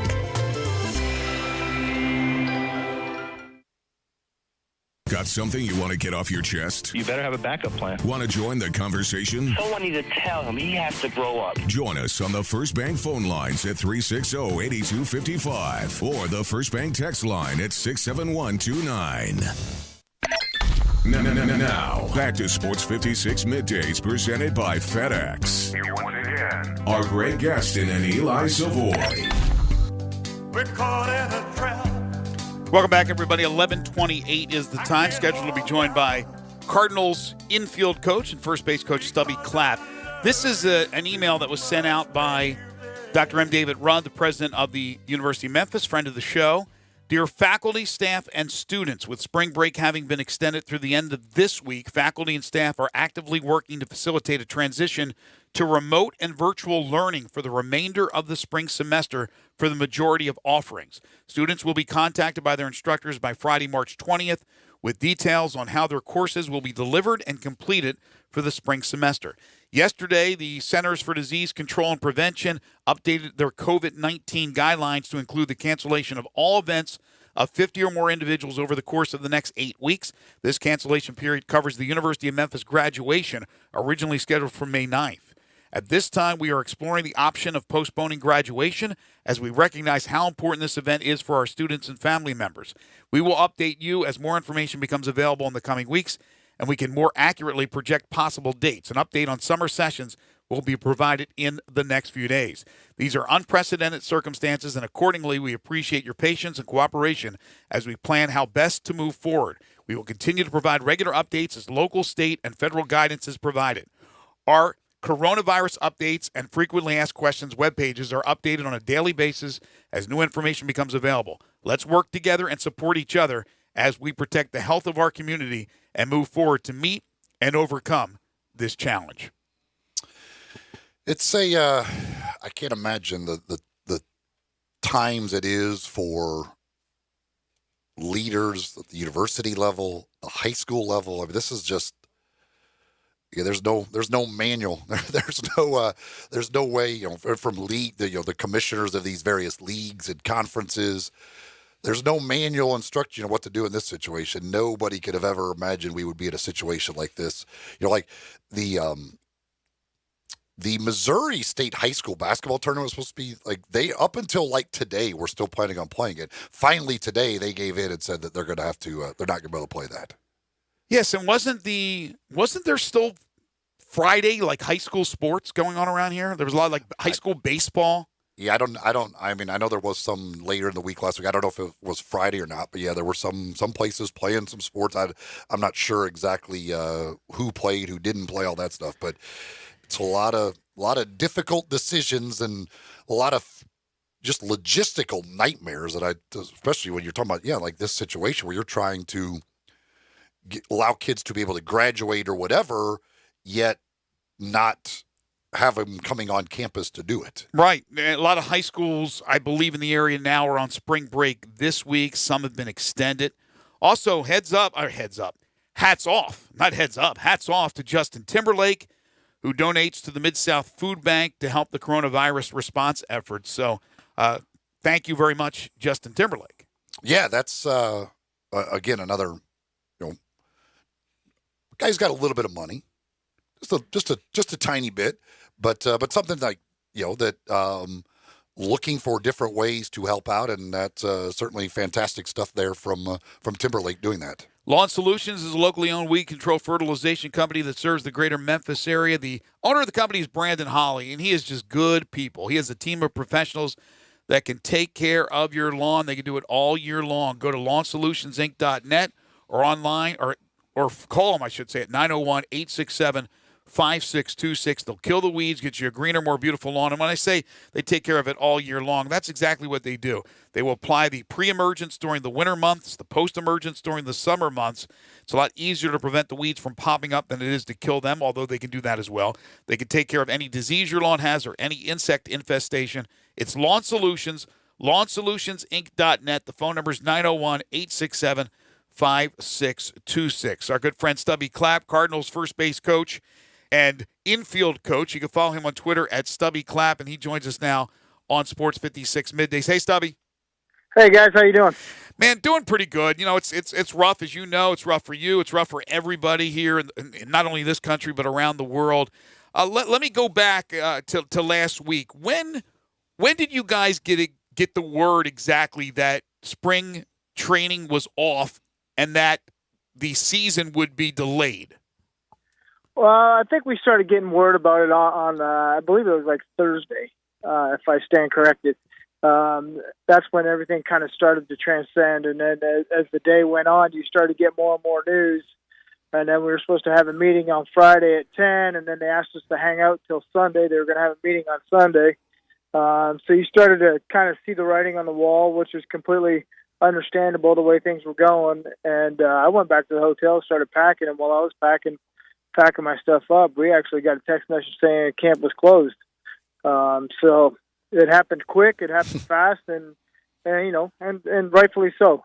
It's time to take care of the world right now and make sure that everybody's safe before we proceed to entertain people. So basically, everybody just kind of headed home, I guess, and now you're just kind of have you been told anything more, or is it just kind of sit and wait at this point? Right now, it's just sit and wait. I think the Players Union and MLB, and they're trying to sift through everything on how everything's going to be restructured and all that fun stuff. And then obviously, I'm sure they're coinciding with the other major leagues and stuff like that, and everybody's trying to be on the same page. So it abruptly ends. You go home. Everybody goes their own way, and there's really not much to talk about now because you don't have that information. I wonder, Stubby, because, look, it is quite obvious that not only will the season be delayed, but it may be delayed quite some time. If that is the case, I mean, just out of your, using your intelligence, would you have to have some type of not a whole complete spring training again, but would you have to have some type of couple of weeks of simulated games and things of that nature, or can you jump right into the season? Let's say it's going to start July 1st. Can you jump right into games? No. We'll have to have some kind of a shortened spring training type deal. Just for number one, just to get the guys ramped back up the right way and make sure that they're going into competition at full strength. Depending on how long we're off for, it will depend on, how much and how long that we'll have to get these guys ramped back up. With that being said, the guys were in pretty close to being in peak shape for the season. So depending on how long it is and how much everybody goes home and takes care of where they were at and tries to maintain, hopefully, we'll be able to do things in a steadfast way and be able to get things on the roll once they get us to go. So what are you doing to kill this unexpected free time? Well, I just came home and I'm going to try and finish off my honeydew list that I didn't get done before I left for spring training. I get to be a dad. And a husband, and I've never been home in March, so I'll actually get to spend an anniversary with my wife. That's fantastic. I said earlier to start the show, in fact, that the one thing, and there's not too many positive things that come out of this, but I think that one thing that's very important for people who men, women who don't get to spend a lot of time with their kids are now able to do that. My kids are grown adults with their own kids, so it's a little different ballgame for me. But for those that are still living in the house, you get to spend quality time with those kids. Yeah, you know what? It's nothing you wish on anybody when something like this happens. But if you take the silver lining on it, it's kind of, I think this is God's way of telling everybody that we need to slow down and spend some more time with our loved ones and take care of things that we need to take care of, and everything else will come when it's ready to come. Hey, Stubby, as games were being played, and I'm not talking about late last week when just things went nuts and we knew how serious this was, but when you were playing games and you were very casually maybe looking on your phone or watching the news, and you start hearing about this coronavirus. Were you kind of like we were? You thought, okay, well, this is something to be listening to, but we're not real concerned. I mean, and then all of a sudden it just broke crazy, especially in Europe and starting in the Far East. But were you looking at it and going, okay, I hear this, I see this, but we'll be fine? Yeah, I mean, you kind of look and you're listening and you're paying attention, and then as you see things start to pop up on different regions of the world and stuff like that, you start to realize that how quick this thing was able to spread and how susceptible everybody was to it just through airline travel and stuff like that. And people just, there's no restrictions on them really. So, and you see how it spreads from one person to another, and you don't know it until 14, 15 days later. It definitely was concerned, but until we were told that hey, this is going, it's going to make its way to the U.S. You kind of just sit back and you wait, and that's just the way it was. And now we're in the situation we are now. It's time to take care of the U.S. Was there, as it really started, were the players of the mindset that they probably kind of wanted to, pause everything for a while, or were they more of the mindset that they would still want to, continue to play and just be careful about what they were doing in order to try and protect themselves? I think once everybody started to look at it from a global standpoint and not an individual standpoint, that you potentially could affect others without knowing, and seeing stuff like that happen. I think guys started taking a more serious look at it and started to say, you know what, let's maybe put this thing on pause and take care of everything we need to take care of first before we proceed to do everything that we're doing right now. There has been a few minor league players. In fact, I'm looking at a story right now. Yankees minor leaguer has coronavirus, and I think another one since then has tested positive. So again, you're talking about an incubation period that could be a couple of weeks, and you just never know. So I assume that because of where you guys were and how many tests were not even available at that time, that you guys were not tested at all, correct? No, we weren't tested at all, and I tell you what, I have to give a hats off to our staff, our performance and medical staff. They were doing a phenomenal job of keeping our facility clean. They had the sanitizing machines going every day, every night, and that was just normal procedure for us. They're good about sanitizing our place, so I honestly felt like I was probably in one of the safer places. Yeah, that's what, and I was wondering. I was going to ask, like, what kind of extra kind of precautions are done in a camp setting like that for a spring training? Well, there's normal procedure for our staff and our organization. They run those sanitizing machines, so they're constantly on every day, and they rotate them throughout the building, throughout the facility, as guys are moving in and out of rooms and stuff like that. So they were great about that, and just knowing that was already being done prior to anything even coming up like this, it gave you that secure feeling that you're in a good place.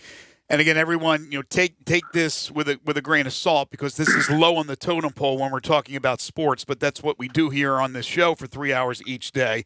We talk about sports, so I understand where it is again on the totem pole. But if there is a silver lining to all this, is all these teams that are preparing to play a season, and hopefully there will be some sort of season, injured players will have time to heal up. And so I would imagine even if this thing gets underway in July and it's a shortened season, Stubby, most teams you would think by then will be pretty darn healthy, with players popping back from injuries that have derailed them at this part of the season. Yeah, I mean, I'm sure everybody had people on an injury list that was that they were looking to get back. So that'll be like you said, it'll be a silver lining, a little side note, that hopefully everybody will be able to have their best team on the field. How was spring training? How was camp going for you guys with the Cardinals before all of this? It was good. You know what? I'll be honest with you. It was really good. You could see guys that were starting to hit their peak performance and starting to get ready for that opening day. So it was a lot of fun. There was a lot of attention to detail, and the guys were grabbing onto it, and it was a good camp to be a part of. Any standouts? You know what? There's some, definitely some young guys that popped up. Dylan Carlson had a great spring training, so that was a lot of fun to watch. And then we had Brad Miller, who just came on to the organization. It was fun to see him start to compete and be able to put some things together and see what kind of part of the puzzle he was going to be a part of. And there were several guys. Some pitching was good and outstanding at times. So there's all kinds of stuff. It was just everybody was in such a good mental state of competing and being able to utilize information and data that we were taking and being able to put into the game. With the assumption, and it's a big assumption right now, that you'll be able to play at some time this season. Baseball is a 162-game regular season. If it was cut in half, is there any jeopardy of not playing the season even if you get the green light because of the number of games, or do you think no matter how short it will be, if we're okay to go, we're going to go? Yeah, that's above my pay grade. I can't answer that question. That's above my pay grade. That's for MLB and the Players Union to figure out and all that stuff like that. So once they figure out that, then I'll be ready to do my part and contribute to the team. All right, well, listen, get the honeydews done. I know all about that. Enjoy your time with your family, and hopefully before too long we can get back to some sort of normalcy. I love it. Sounds like a plan, and everybody stay safe and stay healthy. Thank you, Stubby. We'll talk to you down the road. Take care. Appreciate it. Stubby Clapp, Cardinals infield coach and first base coach. Surfacescapes could do concrete floors that could get your pool deck looking new and beautiful this spring. And the great thing is, with one of those Surfacescape concrete floors around your pool, it's up to 20 degrees cooler on your feet. You go to surfacescapes.com for more information. They do garage floors, restaurants, office, retail, industrial floors, and again, around your pool to keep it cooler on your feet. You could give them a call at 901-888-5000. That's 901-888-5000. Or again, go to surfacescapes.com. And also, they sponsor all of our Sports 56 podcasts, our interviews on our website. You can always go to sports56whbq.com to sign up to get those podcasts and interviews delivered right to your inbox. And it's all brought to you by Surfacescapes. We'll take a quick time out. This is Middays on Real Sports Talk, Sports 56, 96.1 and 87.7. Listen online anywhere, anytime at sports56whbq.com. If you need glass replaced, there's only one name you need to know: Binswanger Glass, the largest full-service glass company in the U.S. They've been an industry leader for over 125 years. For all your residential, commercial, or auto glass needs, Binswanger Glass is the name you need to know. 24-hour emergency service for all commercial customers, plus a nationwide warranty on all professionally installed glass. Visit Binswanger Glass in Midtown, located at 340 South Hollywood, across from the Liberty Bowl. Visit their website, binswangerglass.com. Binswanger Glass. Your Memphis Tigers football program completed the greatest season in program history with 12 wins, a conference championship, and a berth in the Goodyear Cotton Bowl. Season tickets for the 2020 season are on sale now and start at just $100 when you buy 4 in the family fun zone, or $150 for end zone seating. Get your season tickets by May 15th and receive a free gift, concessions deals, exclusive access to regular season and postseason tickets, and more. Get your season tickets today at GoTigersGo.com or call 901-678-2331. Memphis Tigers football. I'm Dr. George Flynn with Flynn Broadcasting Company. The coronavirus situation is causing a lot of cancellation of events, schools, concerts, sporting events, and all kind of social gatherings. It's called social distancing, but you do not have to be distant mentally from everyone in the community because Flynn Broadcasting is with you. We love you. We want to make sure that you are connected and protected from the coronavirus. So keep listening to this Flynn Broadcasting Station. We'll keep you informed, we'll keep you in touch, and we'll keep you connected to your friends. So as soon as this situation is over, we can go back to our normal living. I'm Dr. George Flynn with Flynn Broadcasting Company saying we love our community, we love you as individuals, and we are committed to your well-being. Farmers Insurance knows that there's a not-so-subtle difference between the sound of a car hitting your rear bumper and the sound of a clown car hitting your rear bumper. Whoa, whoa, whoa, whoa, whoa! Sorry about that. We call that a 3-ring fender bender, and we covered it. Talk to a farmer's agent. They know a thing or two because they've seen a thing or two.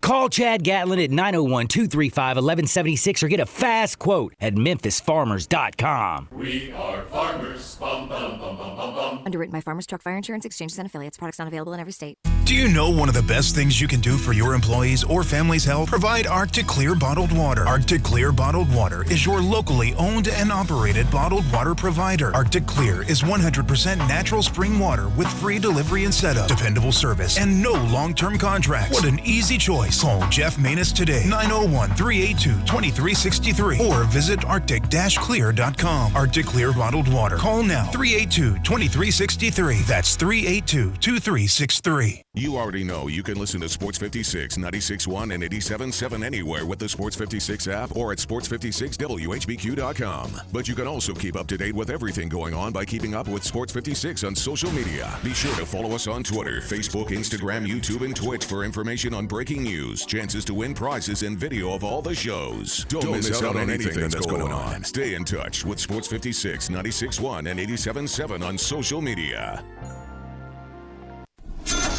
Now, back to Sports 56 Middays presented by FedEx. Here once again are Greg Gaston and Eli Savoie. Let's do it.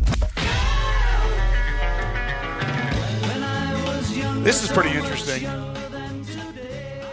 According to this story, Senator Mitt Romney, senator in Utah, proposes giving every adult American $1,000 a month during the coronavirus outbreak. That would be a lot of money. That would be a lot of money. I'm not sure how many adult Americans there are. It's a lot. If you multiply it by 1,000, it's a lot. That's my official breakdown. And that's per month. That's how much money that is. That's a lot. And that is per month. It's Send that my way. Yeah, I don't see that happening. I don't see that happening. All right, so the NBA is interesting because, like baseball hasn't even started yet. And there's 162 games. There's no question you can have an 80-game season. You could salvage a baseball season if everything's somewhat back to normal by the summer. You can play some majors on the golf tour maybe in the fall if you'd like. I mean, there's ways to move things around. Not everything can be moved around. Jack Nicklaus does not believe that the Masters will take place this year. He doesn't believe that you can move it and have it take place. See, the thing with the Masters that I was actually over at Edwin Watts last Friday. I was talking to Jay and the guys over there because that course is only open for a brief thing. And I was like, so what kind of condition? And can they have it in if they wanted to hold the Masters in September? Right. Is what my question. And whether they said, well, they could have it in good shape. It's just not going to look the same. But see, to me, like those Masters people are so caught up in what that course looks like on television. Yes. They're not going to want to put it out there in any other form than its best thing, the way it looks. Yes, but according to their statement, they're looking at all other options. But I would think that it would lean more towards what you just said, that they want to put their best foot forward. They don't want a less than 100% Masters. So if they had the azaleas blooming in October, they would try to have it in October. But unfortunately, the azaleas aren't blooming in October. So, yeah, I don't think so. Jack knows. Look, Jack's also a member there. He knows all the people. He knows the powers that be. And when Jack speaks, you listen. So there's a good chance that may not happen. Of course, the Players was this weekend, canceled after the first round. The PGA Championship's already, I think, being discussed as canceling that before we get to, May. And then we had a caller earlier about the WGC FedEx St. Jude Invitational. That's the 4th of July weekend, so there's still time. So I understand you're not going to start talking postponement cancellation there for that event. But 2 months down the road, we're in the same boat. Absolutely, it will be discussed. Yeah, and I think it's certainly something that could be in jeopardy. I'm sure all of these tournaments, for the next few months are all, having those conversations of like, this could happen to us. Like you have to, you can't just sit around now and be like, we'll see what happens. Like you have to start thinking about, okay, what contingency plans, what happens, what are, right. know, and so again, I just can't imagine what all these people, what kind of an undertaking hosting a golf tournament is to all of a sudden be like, yep, nope, not going to do it. All right, so the NBA, like I said, it's in a different situation than baseball. Baseball hasn't started yet. College football 2020 hasn't started yet. Sure, it's going to affect spring football and things of that nature, but this is right smack in the middle of the season, like it is the NHL. Playoffs were just a couple of weeks away. But what can the NBA do? Yesterday, they announced that the players were allowed to travel out of market, but this was a Shams report, and they are going to be keeping close tabs on all the players to make sure that they're home. Not that necessarily they're quarantined, but they're at home most of the time. They're not going to places with crowds. And quite frankly, there's not a lot of places with crowds anymore. But what's the possibility of completing this season? If it goes into, let's say, June or July, I don't think there's a problem. I think they can finish the season. Now, will they finish the remaining regular season games, or will they start a playoff with the teams right now that are in position for the postseason, which would include the Memphis Grizzlies? And how late do you run the season, meaning when do you have the championship series in accordance to what you're going to do for the 2020-2021 season? Will you limit that season to games beginning maybe in December, around Christmas? That's been thrown out there as well. What do you think? Again, not knowing, we don't have a crystal ball, and we can't even guess, but we're going to hypothetically look at what can be done. at this point, I would be a little. I would, if you had to ask me what will happen, I would say they don't play again. But I know I certainly want to, because the question becomes, okay, if you sit out, if they've talked about June, like kind of what teams are preparing is a June resumption of the season in some form. And okay, it kind of goes back to, like, if you decide that June 15th we're good to go, we're going to start playing again. How long does that, like, when you can start like, how long do you have to give them to kind of, you need at least a week. If guys have been sitting out for 3 months, right, not doing, practicing or anything else, like you have to give them some sort of a training camp type thing to kind of get back ready to go. So how long you need does at least a week? And then then it's okay, are we just going to scrap the rest of the regular season and we're just going to go right into some sort of playoff, or do we feel like we at least need to play some regular season games, kind of almost as preseason games, to get ready for playoffs? I don't know. Let me ask you this. And how long can it possibly go? How long do you feel like? Because again, that then also ties into the Olympics. If the Olympics are being played, if they are going to go on with the Olympics, does this NBA and how long this go? Does that eliminate all of those guys from playing in the Olympics? That's a great point. I didn't even think about the Olympics part, but let's just concentrate on the NBA part. Let's say June 15. Let's say they hit that date. They had a 2-week practice, get back into shape type period. I'm going 2 weeks, even though I think they probably only need a week. So now you do the rest of the June. Rest of June is practicing, getting ready, team meetings, all that stuff. July and August. Let's just say you go right into the playoffs. No other games. The Grizzlies are in as the 8th seed. You play July and August. NBA, and I don't know how it figures out, like with days off and series now, but they end at the end of August, beginning of September. Now you have to sacrifice next year and make it a 62-game season, whatever it is, and you start around Christmas. Do you sacrifice next year, cutting that year in half, to make sure you finish this season? Or do you scrap this season and have the full, complete 2020-2021 season? My guess would be they would want to finish this season, even at the expense of some of next year. That would be my guess. I don't know, but that would be, I would think that would be their thinking, that let's get some playoffs, let's crown a champion for this year, even if it means missing some of the beginning of next year. Well, I'm not disagreeing with you, but what it does is it disrupts, rather, 2 different seasons, meaning 2 seasons where you didn't play 82 games, as opposed to only disrupting 1. But here's the thing, though, like, with this, we don't know. This is all still new. Next year, this thing can be back and cause a problem again. If there is a seasonal thing to this, the flu, there's flu season. Right. If we don't know if next year we're going to have another wave of this, if there is a seasonal effect to it. We don't, but we hope by then we have some type of antidote. We hope a lot of things. We don't know. We don't know. Certainly we don't know. But I would hope that by then that they have found, just like they have a flu shot, that they would have a shot for COVID-19. And it would be standard operation. And people that get the flu shot get the flu. Right, but some don't, many don't, some do, but it's not a death sentence. Not that this is a death sentence, but maybe they get to that point where they have a vaccination where, again, you're going to get similar symptoms to a regular flu, but there's, the respiratory part, maybe they've been able to find through and my point is this: if they have a window where they feel like, all right, we got this window, we can get this season completed, let's get this done, and then we'll worry about next year when the time comes. That's the other way of looking at it, too. Completing one, we'll worry about the other one when it comes. And again, that's being hopeful that everything's back to normal by June 15th. But again, maybe it will be. And if for instance, that was the timeline, that eliminates those guys in the playoffs for sure for playing in the Olympics.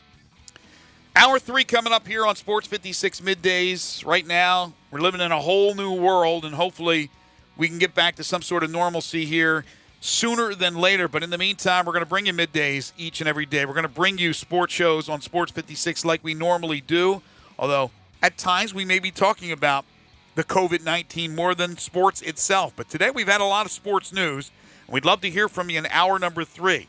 We are always open for business on the First Bank phone lines at 360-8255 or the First Bank text line at 67129.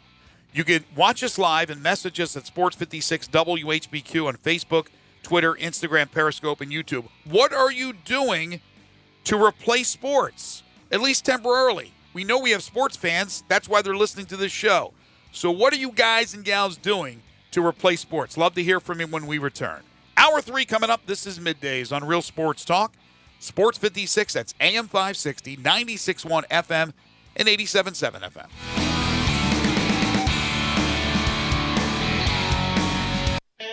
Hi, I'm Troy Fiveash, owner of Fiveash Roofing. Can anyone explain to me why anyone would care how I measure your roof? We have all heard about measuring your roof from outer space. Well, to be honest, there are aerial pictures that are taken every 4 years that can be used to measure a building, but it's not from outer space. Besides, no one, and I mean no one, can tell you what's wrong with your roof or even if you need one by using pictures that might be 4 years old.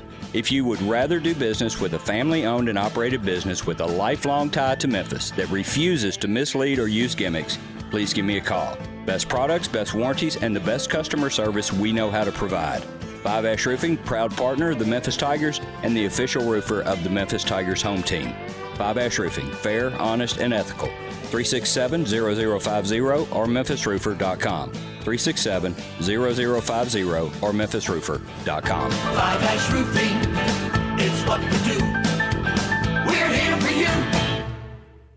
The Vault on G.E. Patterson in South Main downtown is not your typical sports bar. The Vault does have 30 TVs, but there is more. Monday is steak night with $25 in-house smoked prime rib, ribeye, or filet. Tuesday is industry night and they're open late. Wednesday night is double the fun with poker night upstairs and ladies night downstairs. And Thursday, it's college night. There's always a great reason to go to the Vault with great game day specials and more great food from Chef Dirk Meitzler. The Vault on G.E. Patterson in South Main, your downtown place to eat, drink, and watch the game.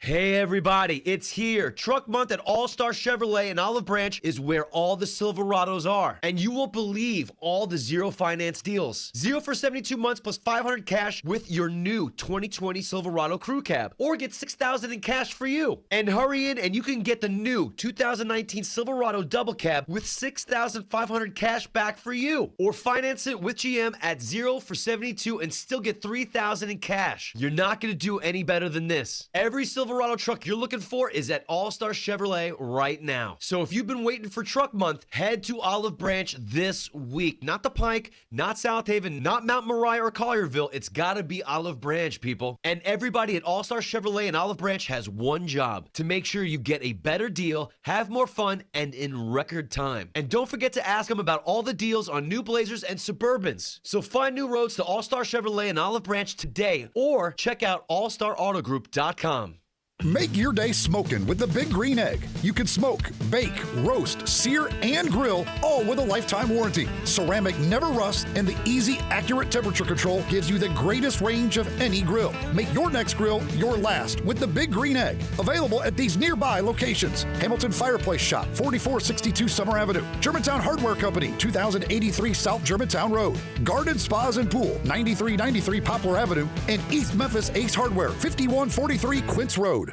Hey Memphis, Extreme Experience is coming to town this March, which means you can get behind the wheel of a Lamborghini, Ferrari, Porsche, or the all-new Mustang Shelby GT500 on a real racetrack with no speed limit starting at just $199. Don't miss your chance to race your favorite supercars on track with Extreme Experience at the Memphis International Raceway this March 20th and 21st. Visit xxb.com or call us at 866-273-7727 to reserve your spot today. Space is limited. Save 20% with code DRIVETIME. Visit xxb.com to book your drive.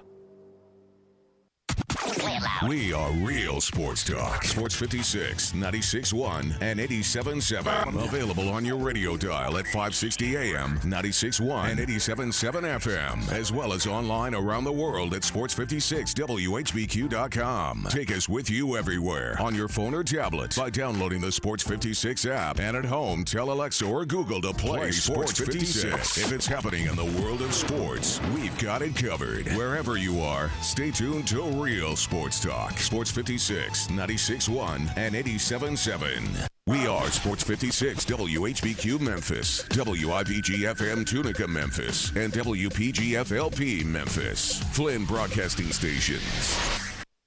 Now, back to Sports 56 Middays presented by FedEx. This hour is brought to you by East Memphis Ace Hardware at Quincy White Station. Here once again are Greg Gaston and Eli Savoie.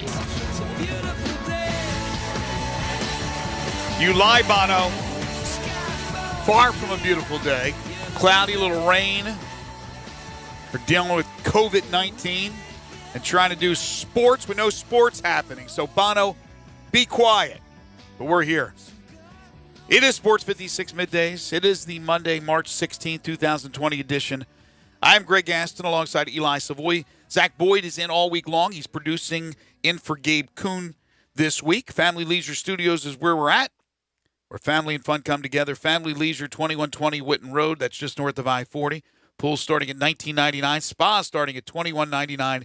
It's Family Leisure. Sports 56 Middays delivered each and every day by our title and presenting sponsor, all the great folks at the FedEx Corporation. FedEx can help provide global access for your business. Learn more at fedex.com/e-commerce. And the third hour of the program is brought to you by East Memphis Ace Hardware. Ladies and gentlemen, I don't know what's left. I don't know what they have.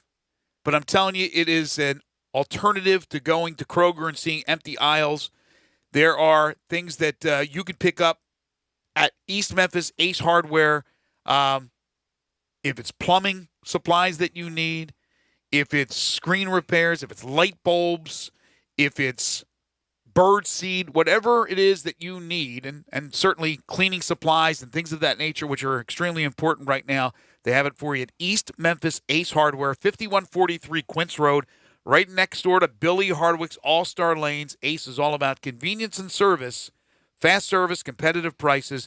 Check out East Memphis Ace Hardware, the third hour sponsor of Middays. Some text messages here. First Bank text line 67129. That's 67129. If you would like to text in, you can. You can also always dial us up on the First Bank phone lines at 360-8255. That's 360-8255. I do remind folks, by the way, if you're you're stuck in the house, you're working from home, you're not getting out, don't forget you can always find us via the Sports 56 app or on your Google or Alexa speakers. You can always pick us up there as well via the website. You can also find us on Facebook, Twitter, Instagram, Periscope, and YouTube. So there's plenty of ways to get us wherever you are during this time. So Alexa didn't call out or anything, right? Alexa's still there. Working? I've listened to Alexa a lot. Alexa helped me out a lot yesterday. Good. John texts, he says, my son lives in Colorado. They take your temperature before you can go in a store. That's, again, I mean, you got to, any precautions that you could possibly take, you might as well take them. If you have the means to do it, you might as well do it. They take your temperature and then they ask you, got any weed? Somebody else on the NBA says, what if they only had the top 4 seeds play instead of the top 8? I'm sure that's a possibility. Mm-hmm. I mean, they will be, if they get to the point where they know they can play, I'm sure they will look at pretty much every possibility there is. I'm sure from maybe not as many playoff teams to shorter series, at least for maybe the first round or two, anything they can. I mean, it'll be, there's a million different ways they will try and figure things out to see what might work the best for everybody involved. No question, all options will be on the table. I don't think they want to go head-to-head against the NFL and college football. They don't want to be in September and October trying to finish this year. I think if we move on to that point in time and still things haven't been fixed or back to normal, then the season's a wash. But if you could play this in the summer, I think that's what the plans are. Again, the details, nobody knows. It's very, very fluid. But I think they want to get the season in, but they certainly don't want to be playing September, October. That really does damage on next year's season. And they'd be going up against the NFL, and they're going to lose that battle. Another text says the governor wants all schools to close down. Once they do, they probably won't open back up. Yeah, I would guess there's probably a pretty good chance that school's done for the year. I would think so. I still was shocked that there was like high school baseball games Friday. Somebody texted me, said Christian Brothers played yesterday. I don't get it. Played 2 games yesterday. And now they're done. Stretch it out for those last couple of games. I don't understand. I don't understand how anything is going on right now as far as sports is related. What you got, Zach? Yeah, we got a trade that's happening. I saw that. The NFL's going fast and furious today. It's keeping us busy. What is it, Zach? Yeah, David Johnson of the Cardinals is being traded to the Houston Texans. For? The compensation hasn't been tweeted out, but that's the okay. So David Johnson to the Texans obviously became expendable with Kenyon Drake and his emergence. Also from the NFL, Austin Hooper looks like he's going to sign with Cleveland and be the highest paid tight end in the NFL. Speaking of tight ends, Benjamin Watson announces his retirement. Is that like his 8th retirement? He's on the Brett Favre plan right now. He is approaching Brett Favre for leading the league in retirements. But that David Johnson, if he could be healthy, him, Deshaun Watson. It's not a bad little. It's not much of a gamble, right? With not Will Fuller and DeAndre Hopkins as your receivers, man, that's some weapons on the offensive side of the ball for the Texans. Right. But again, that requires David Johnson to be healthy. And even if he is healthy, what is David Johnson anything close to what he used to be? No, but it's worth taking a flyer on. It's certainly. Well, he's got a big contract. This isn't just a flyer. I mean, you're taking a big What's contract. he got left?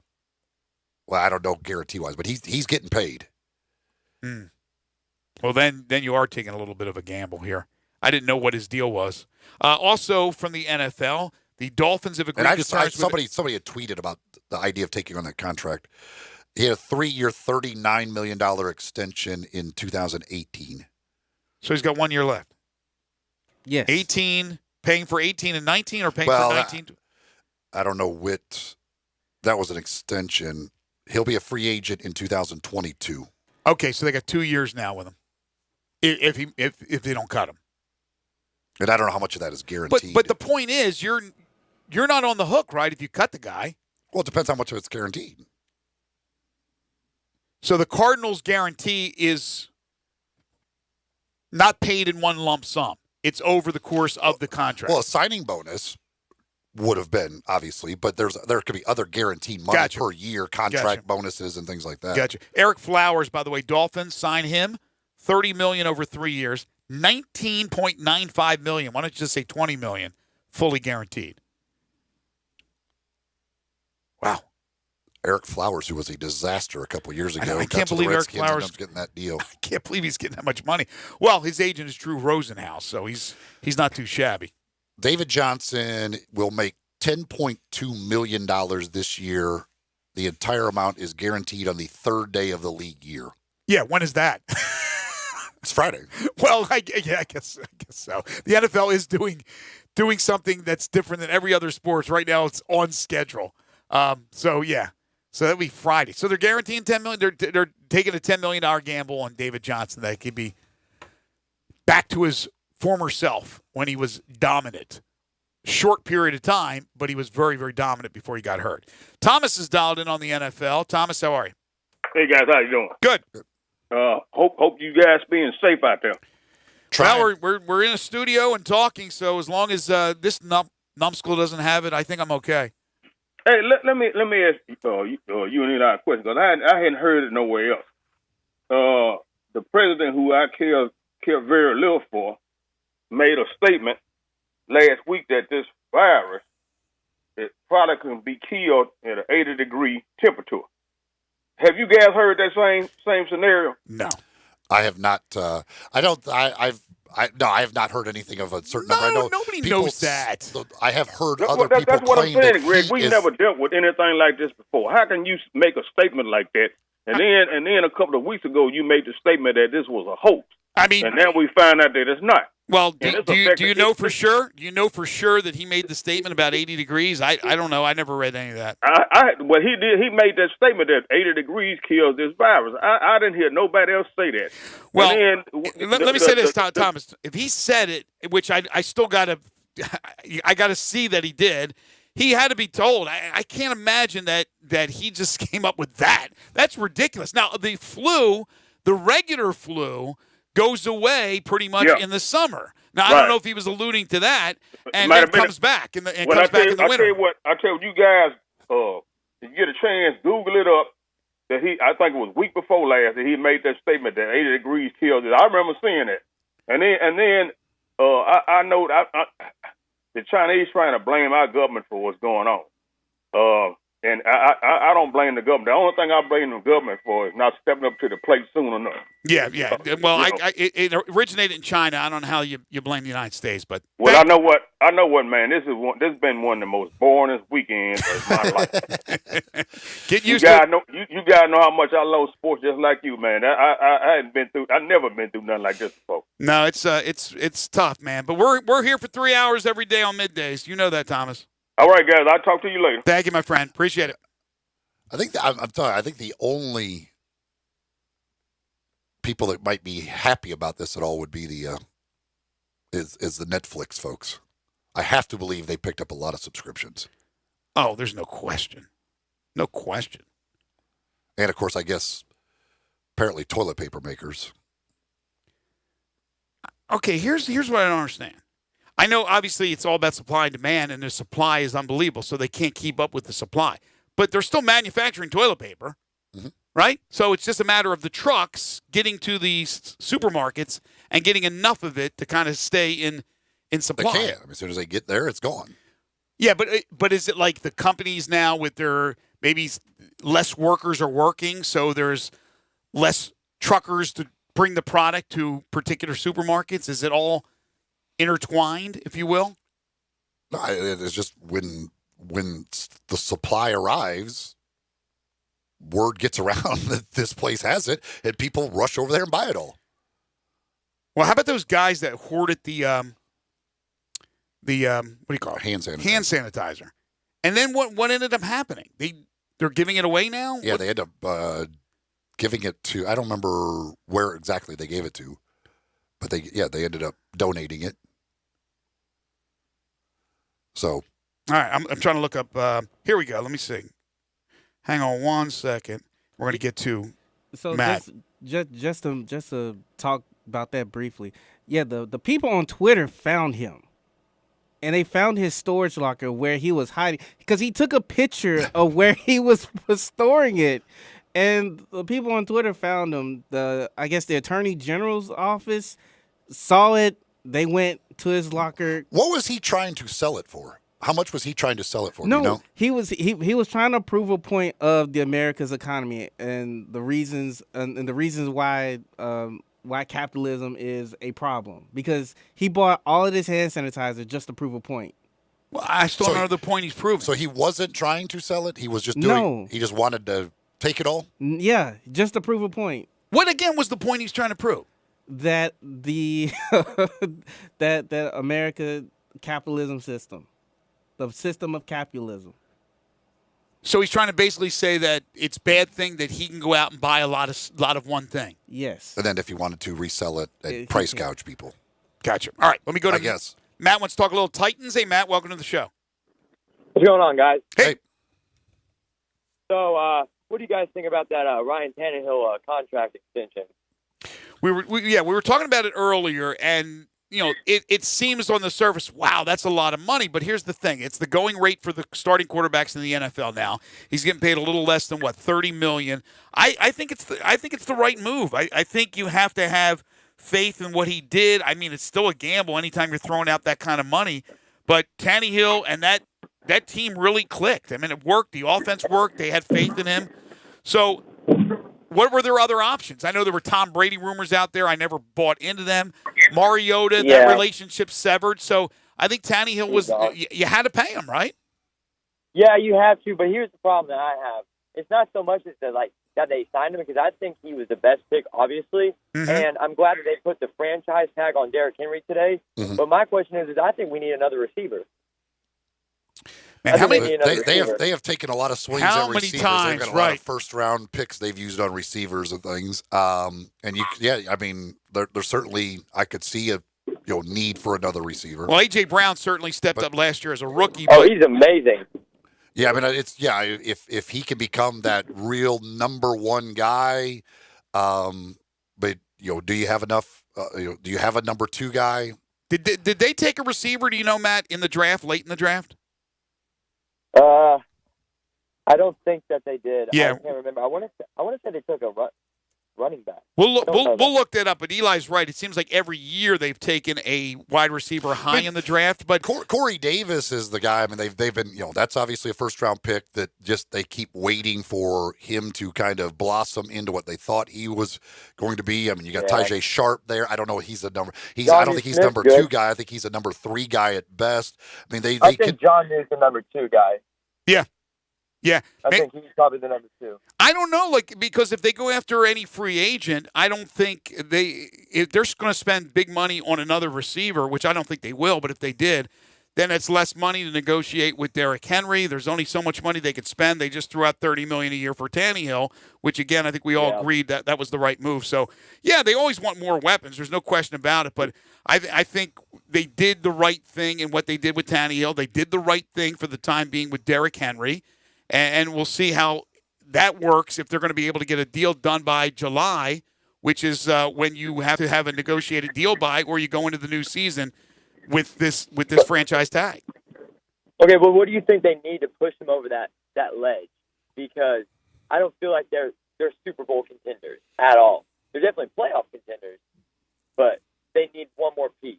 Right. Well, look how close they were. They still were fairly close, but they're not the Chiefs. I understand that. They don't have the potent offense the Chiefs have. The problem is you're in the same conference as the Chiefs right now. I mean, that's a big problem of it. Because you just look at that Chiefs offense and wonder, how are any team going to keep up with them. But I mean, it may be on the defensive side, something to kind of combat what the Chiefs do. But I do think a receiver, probably you are right. I think you probably do need another receiver to go along with A.J. Brown, and you may have to just give up on Corey Davis and go looking for somebody else to be that guy. Well, Amari Cooper's going to be available, but how much money you got to spend for Amari Cooper? I mean, the only other one that I could think of, and I'm not saying I would ever do this, but I mean Antonio Brown is still always in the mix somehow. I just don't know. So that would be That's a big risk. That would be a big risk to take. I don't know. A lot of questions, but at least what I really like what they're doing with Vrabel. He's a great leader, and the offense, I love him. And the offensive line. They have really done a good job over the last 5-6 years drafting in the first round or subsequent rounds after getting offensive linemen, and they've produced a really strong offensive line when they're all healthy. Really, really solid. But yeah, I like what they're doing, Matt. But I don't know if they're Super Bowl worthy yet, but they're on the cusp. Well, there's one thing I did read into.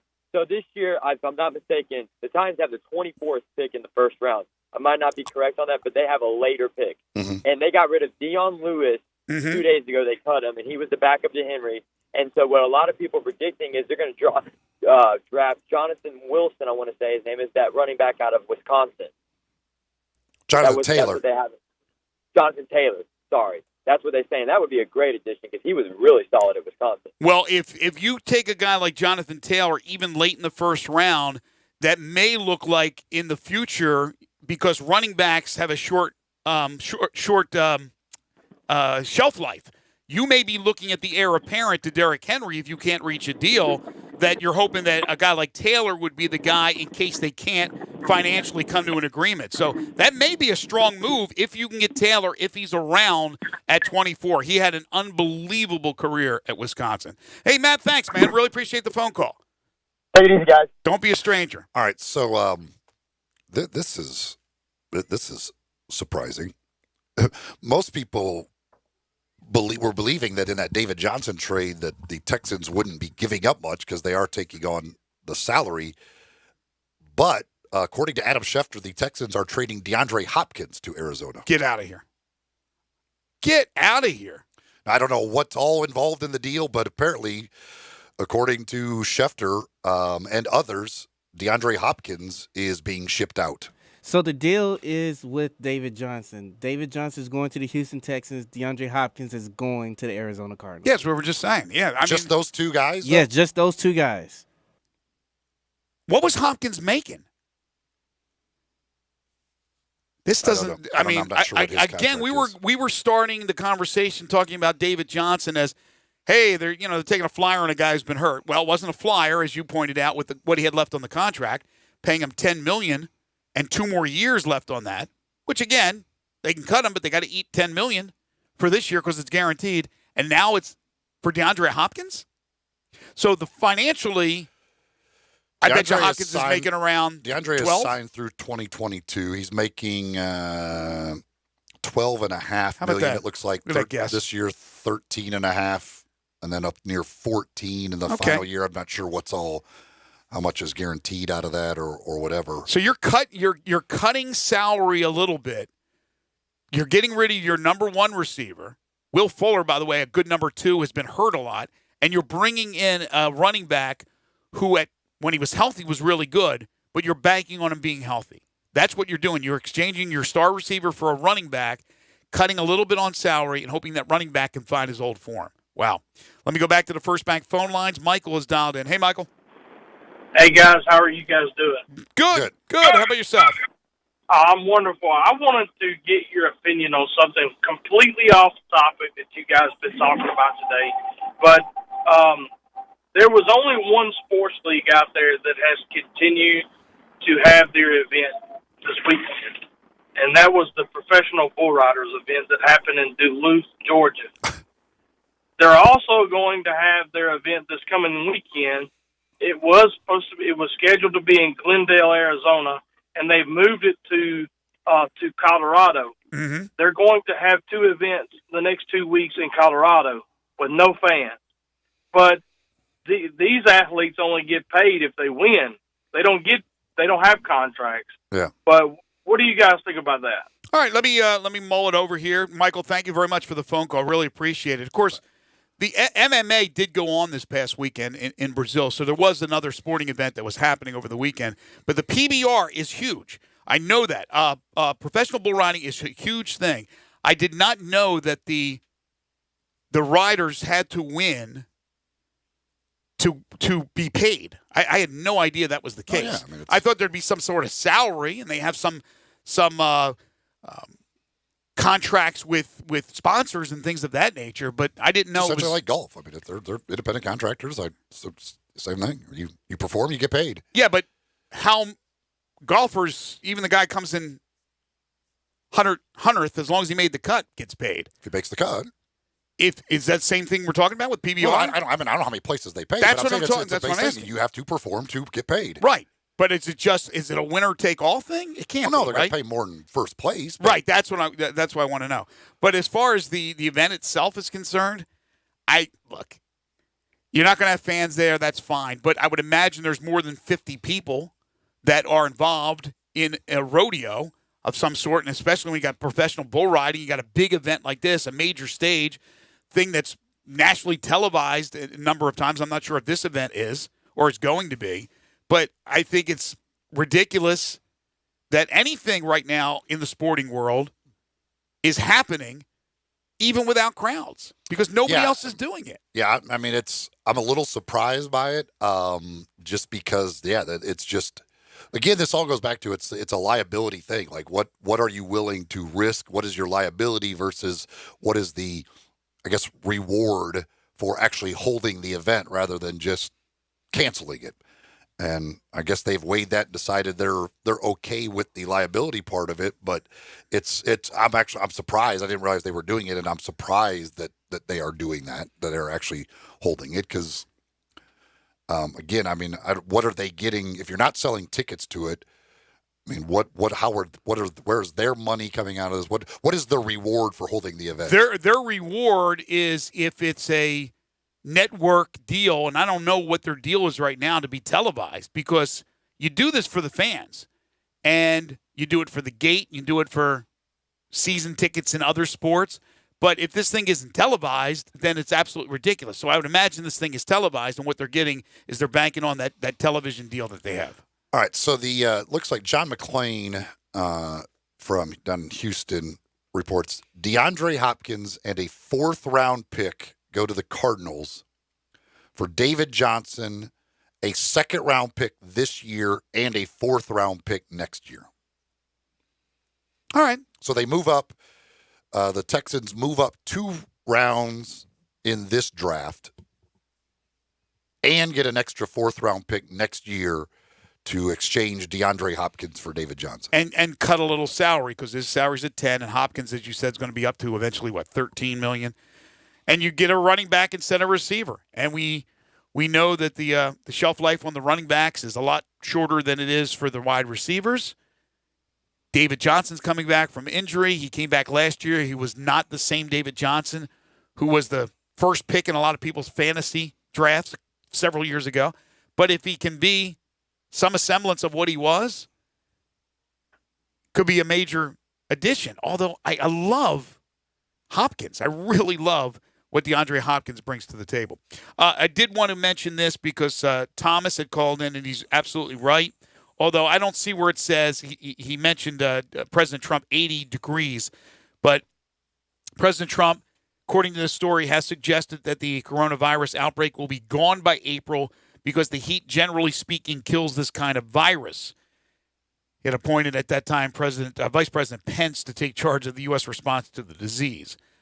But the story talks about, will the coronavirus be responsive to seasonal changes similar to the flu? So he made a statement that nobody has the answer to, but I don't see where he said exactly 80 degrees. But he did say warmer, and he said the month of April. We were talking earlier about things you can bet on.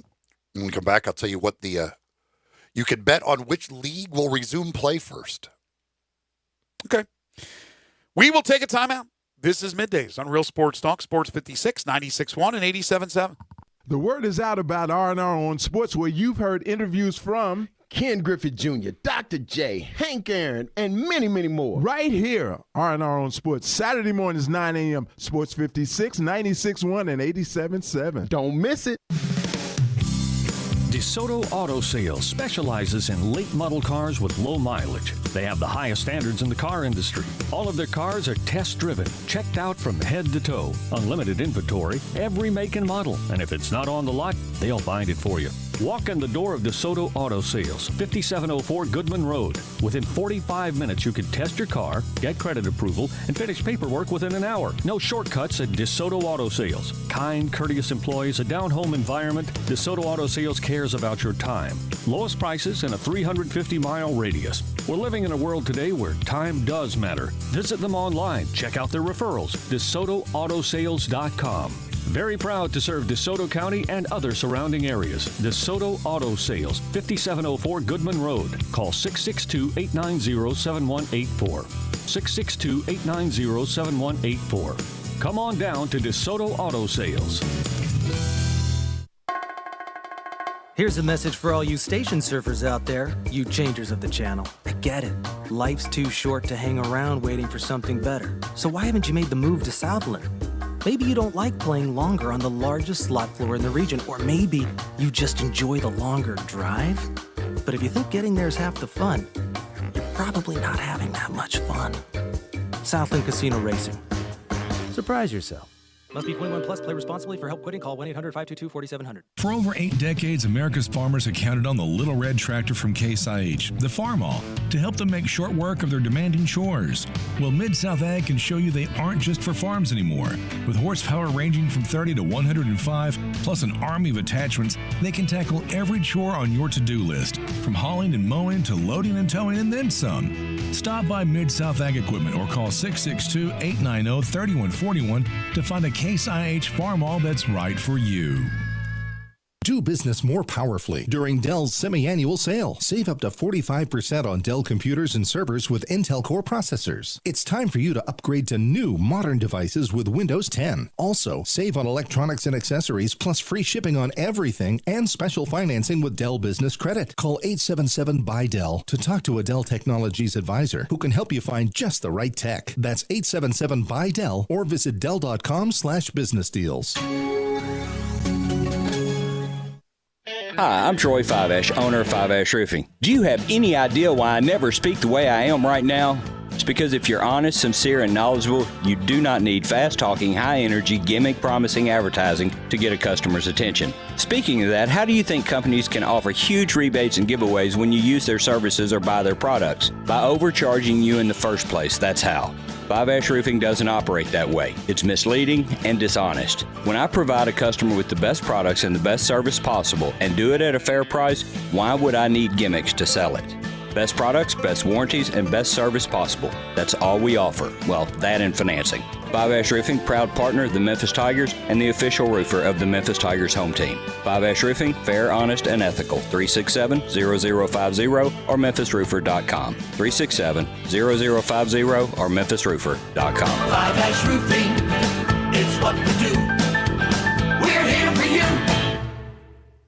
It's a March to remember at James Gaddis Jewelers. 20% off engagement rings. The March Birthstone Aquamarine plus 20% off all blue topaz in stock. Tons of new jewelry have arrived, including a new line of colorful spring-like Miss Shoe jewelry. They can customize any jewelry, make it to your specifications, and if you like, provide a free 3D rendering of what it will look like in just 2 days. James Gaddis Jewelers, 4900 Poplar Avenue, online at gaddisjewelers.com. You can call them at 901-767-9648. Got something you want to get off your chest? You better have a backup plan. Want to join the conversation? Someone needs to tell him he has to grow up. Join us on the First Bank phone lines at 360-8255 or the First Bank text line at 67129. Now, back to Sports 56 Middays presented by FedEx. This hour is brought to you by East Memphis Ace Hardware at Quincy White Station. Here once again are Greg Gaston and Eli Savoie.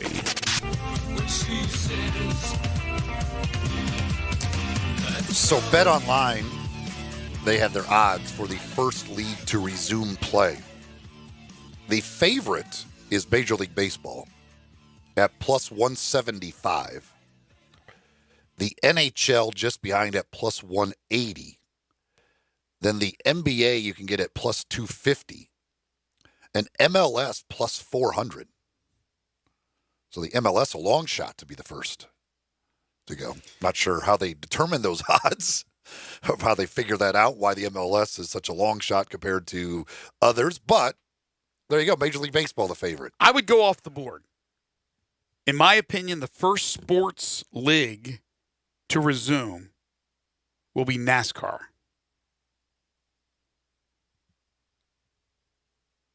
I'm going NASCAR. It's not an option. You can't bet it. Then I would go NHL.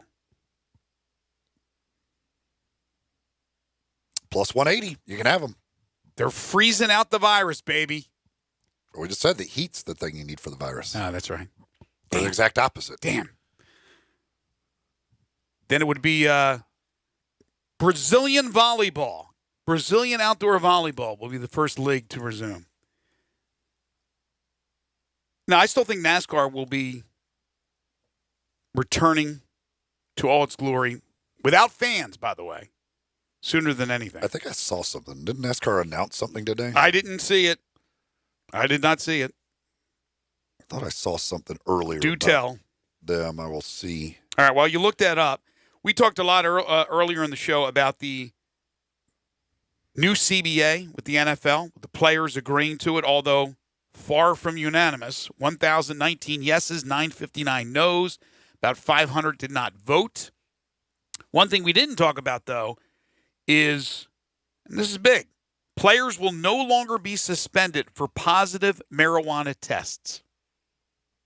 So the NFL has taken the initiative to basically put pot to the side, concentrate more on substance abuse, substance-enhancing drugs, and then other serious narcotics, as opposed to the weed. Now, the NBA, if I'm not mistaken, still, obviously they test, and it's still a positive marijuana test. You are still likely to be penalized by the NBA. But I think that's going to be going away as well. I don't know when their CBA is up and when they negotiate something new, but I believe that's still the case, right? You still can be suspended for a positive marijuana test in the NBA. But you said, Zach, that during this hiatus, there will be no testing whatsoever, correct? That will not be going on. Right.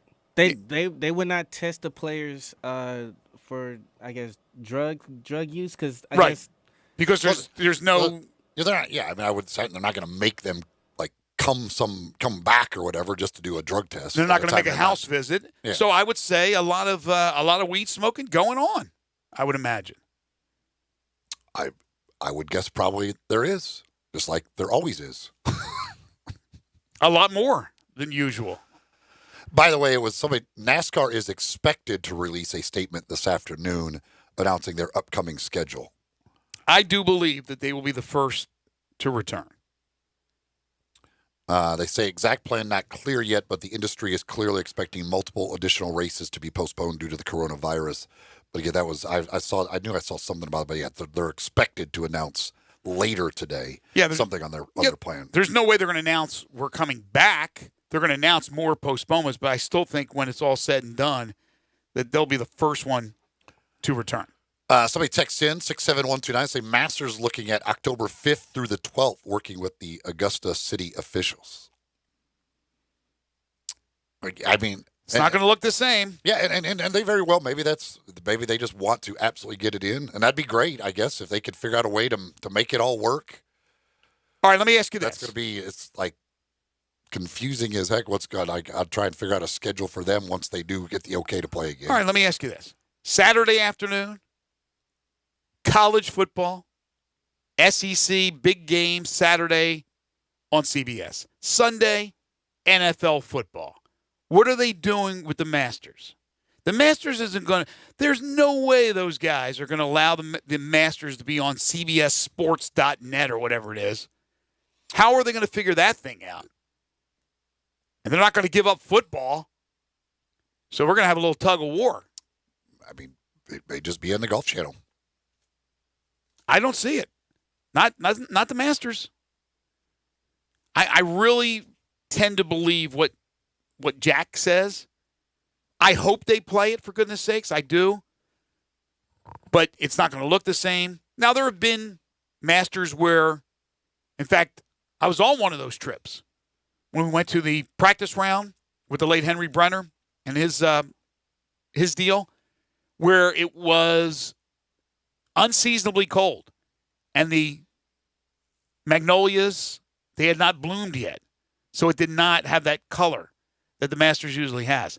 You would not have that color in October. Again, is that important? We talked about it earlier. It may be. But it would be nice. It would be nice to have a perfect world where this thing is over sooner than later, everything's back to a normal world, and we make up most, if not all, the events that we love and care about. But that's asking for an awful lot. Yeah, I mean, again, the thing is, you just don't even we don't know when they're going to get the okay to play at all, or make the decision that it's okay to play. I'm not sure there's nobody necessarily giving them the okay, but and then how many events have you missed? How many majors have you missed? Is there a way to try and, I mean, are you going to try and get all of the majors in? Are you going to, or how do you decide what to scrap, what not to scrap? Like there's a lot of stuff that's going to be going into that. And again, without knowing right now when, if we knew right now that as of June 1st, they're going to be good to play, you could start figuring out how a schedule might work out. But they don't know. You don't know that that's going to be the case. What is the latest sporting event that right now has been postponed? Is it the College Baseball World Series? Because that's early June, right? Yeah, I believe that's Boston Marathon's in May, and they moved I into think that's September. probably the latest. Okay. So we have events that are being... Although they have said, like, Mark Emmert even said, like, that if things ended up better than they thought, like, they could theoretically still play that. Then why do they... They just don't believe there's going to be, like, that it's going to If be there's a possibility, then I don't know why they jumped that early and postponed it. But anyway, that's probably the latest. I don't know if there's anything else that we're not thinking of. Yet, still around here, everything in May is still on schedule. And, of course, later would be the 4th of July weekend, which is the WGC. And there's no way that they're going to cancel something that far in advance. But 2 months from now, when we're sitting in the middle of May and things are still horrible, then you're talking about that event, a great event that started last year here in Memphis for us, that'll get wiped off the calendar. Yeah, again, I mean, it depends when this peaks or, whatever. And then they could start making, I guess, decisions based on that from the information they get. But until we get to that point, nobody knows because we don't know when that's going to happen. You also can't bounce during the, what do they call it, golf's funny season or whatever it is. You can't bounce those tournaments to put in tournaments that got passed over because of the situation we're in. In other words, you can't all of a sudden take a weekend away from the whatever the tournament is in October and replace it with one that we missed here. You miss it unless there's an open week. Well, you could with like the Masters, those these limited field. Well, yeah, limited World field Golf Championships. But you can't do that with because you could do both tournaments at the same time. Right. But I don't think you could do that with a PGA Championship. Unless you could I don't know, unless you could talk those people into skipping their tournament for a year, which could put them on life support if that happens when you miss a year without that tournament because of the the financial gains from having and hosting a tournament. I don't know. I mean, it's all a lot of speculation going on our part, a lot of speculation going on everybody's part. But that's all we can do right now is guess when these things are happening. That's what Adam Silver's talking about with the NBA. That's what they're talking about with Major League Baseball. But with the NFL, things are starting. And it's actually been a very busy day and a very busy weekend with the NFL. And it will be quite the busy week with free agency beginning on Wednesday. Fleet Feet, the place to go to get all your running gear, exercise gear, especially shoes that are right for you. You go in there to either one of their locations. They take a look at the way you run or walk and then fit you in shoes that are just right for you based on the way you run or walk. And everybody's a little bit different in that. Plus, any other gear that you need, you can certainly get that at Fleet Feet with their 2 locations. In East Memphis, it's in the Laurelwood Shopping Center next to Panera Bread Company. They've also got the location in Collierville next to the Hueys there at Poplar and Houston Levy. Online at fleetfeetmemphis.com. They've got a Facebook page where they keep you up to date with things that are going on with them and with stuff they've got going on that you can get involved with. They are Fleet Feet, again, 2 Memphis area locations and online at fleetfeetmemphis.com. 49ers hold on to Eric Armstead, gets a 5-year deal. This is Middays on Real Sports Talk, Sports 56, 96.1 and 87.7. Sports Time on Sports 56 with Wallow and Stats. Weekday afternoons from 3 till 6. Right here on Sports 56, 96.1 and 87.7 FM. Do business more powerfully during Dell's semi-annual sale. Save up to 45% on Dell computers and servers with Intel Core processors. It's time for you to upgrade to new modern devices with Windows 10. Also, save on electronics and accessories plus free shipping on everything and special financing with Dell Business Credit. Call 877-BUY-DELL to talk to a Dell Technologies advisor who can help you find just the right tech. That's 877-BUY-DELL or visit Dell.com/business deals.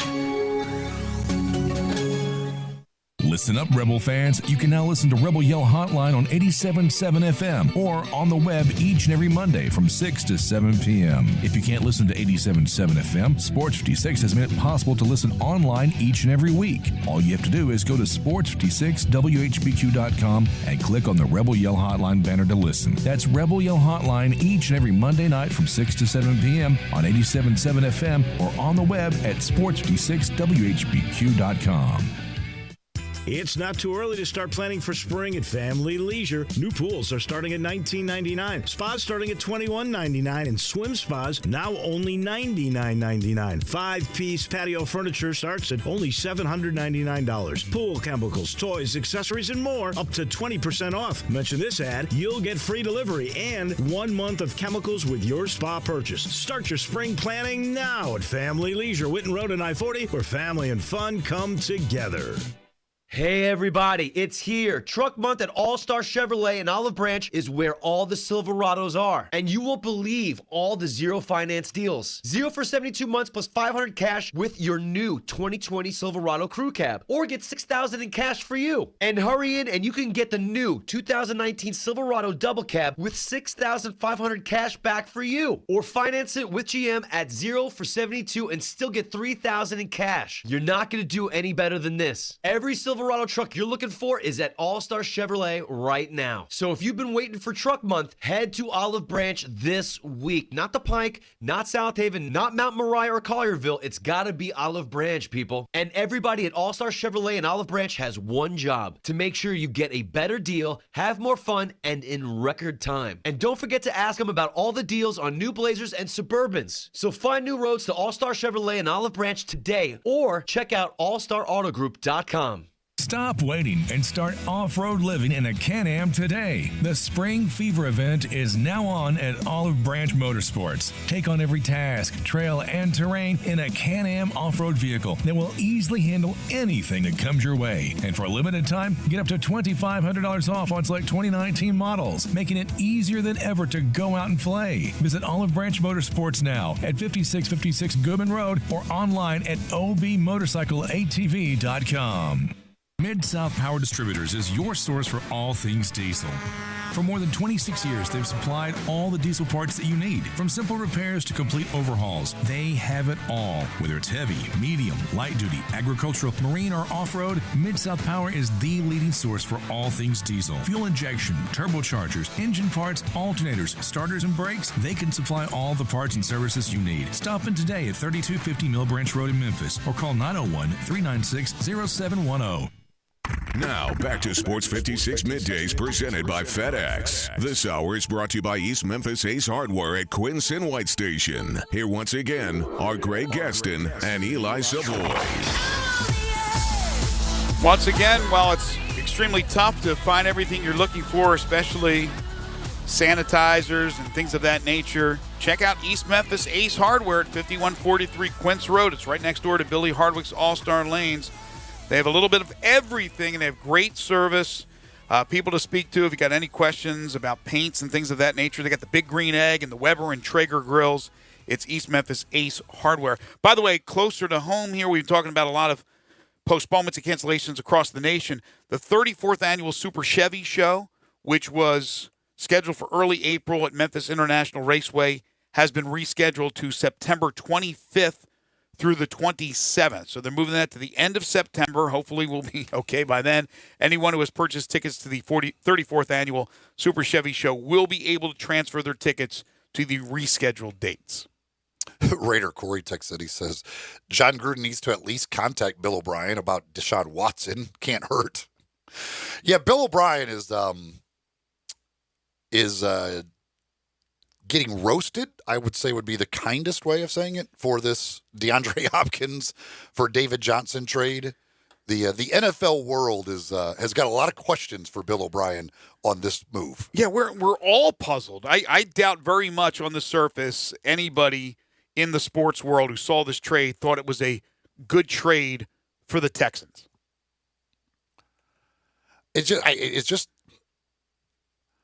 It's just a weird. Why? I mean, he's at the top. He's at the top of his game, and he's at the top of his game. I don't think he wanted to redo his deal, but I don't think it was like he wasn't gonna, he was gonna hold out or anything. I would just think, even if you were gonna trade DeAndre Hopkins, you should have been able to get a lot for DeAndre Hopkins, right? Not let's see if David Johnson might still be somewhat like David Johnson. Like, if you put it out there, you just let people, hey, DeAndre Hopkins is available, folks. I would think you could get some really good deals for him. Sure, unless there's something that we don't know about. I mean, instead of moving up 2 rounds in the draft this year and getting a 4th rounder next year, that seems like that doesn't seem like enough for a guy like DeAndre Hopkins. That's just my opinion, but nonetheless. Just compare deals here. Last year around this time, Odell Beckham was traded to the Cleveland Browns. The Giants end up getting a first, a third, and the safety Jabril Peppers. Yes. They cleaned up pretty well. They got a good deal. And there was a guy who was also wanting out of New York. I don't think he was extremely happy to be in New York. And then you have, with DeAndre Hopkins, unless, again, there's something going on with him and management or the coach, Bill O'Brien, that we don't know about, you would think that the relationship was fine. He has a great relationship with his quarterback, Deshaun Watson. Everything's honky-dory. But that's, again, that's good, interesting, and new. Most importantly, new sports news that we have for you on this Monday. Time now for one final thing. It's time, almost. It's almost time. Very close to time. Is it time? Or is it not time? Zachariah, come on now. Is it time? There we go. Before Greg and Eli get out of here for the day, they each have one final thing they think you should know to make it through the rest of your day. So here are Greg and Eli with one final thing. So CBS Sports, I mentioned this earlier, did their mock tournament, not just selection. They did their mock tournament, and Dayton ended up winning the championship. So I guess there's no surprise that CBS Sports College Basketball End-of-Season Awards, the National Player of the Year is handed out to Obi Toppin from Dayton, the National Player of the Year, according to CBSSports.com.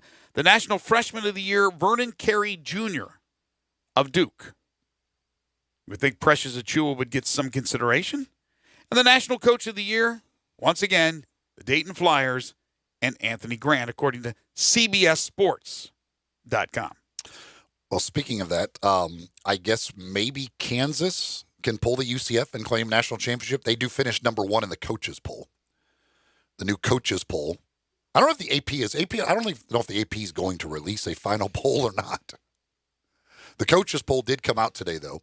Kansas number 1, Gonzaga number 2, Dayton 3, Baylor 4, Florida State 5, San Diego State, Kentucky, Duke, Creighton, and Villanova rounding out the top 10 in the final coaches poll of the season.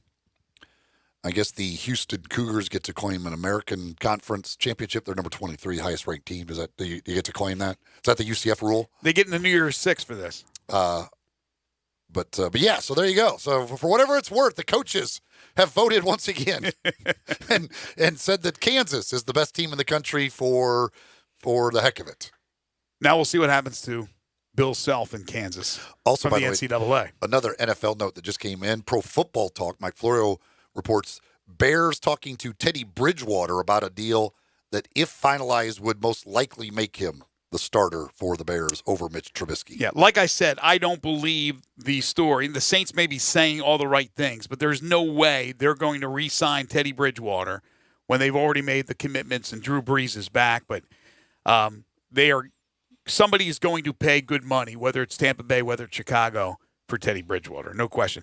And then finally, this is a tweet from Ralph Russo from the AP, who I respect for.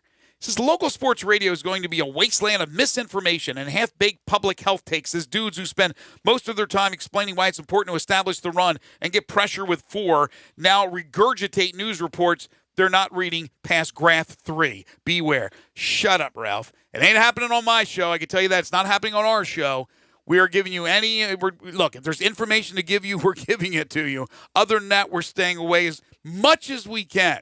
As much as we can. We're not playing doctors on this show. We're just, if there's important information that is tweeted out or is released by accredited people, and that information will be reiterated on the show. If not, we will not be talking about this at all. We'll try to keep you up to date with as much as we can from a sports world that's really somewhat, to this point, non-existent. But at least today, thank you, NFL, and the NFL will be at least busy this entire week. That is going to do it for us. Coming up next, Sports 56 Happy Hour with Johnny Radio. For the Vacationing Gabe Kuhn, for Zach Boyd and Eli Savoie, I'm Greg Gaston. We'll do this again tomorrow, folks, starting at 10. Have a great day. Best I can tell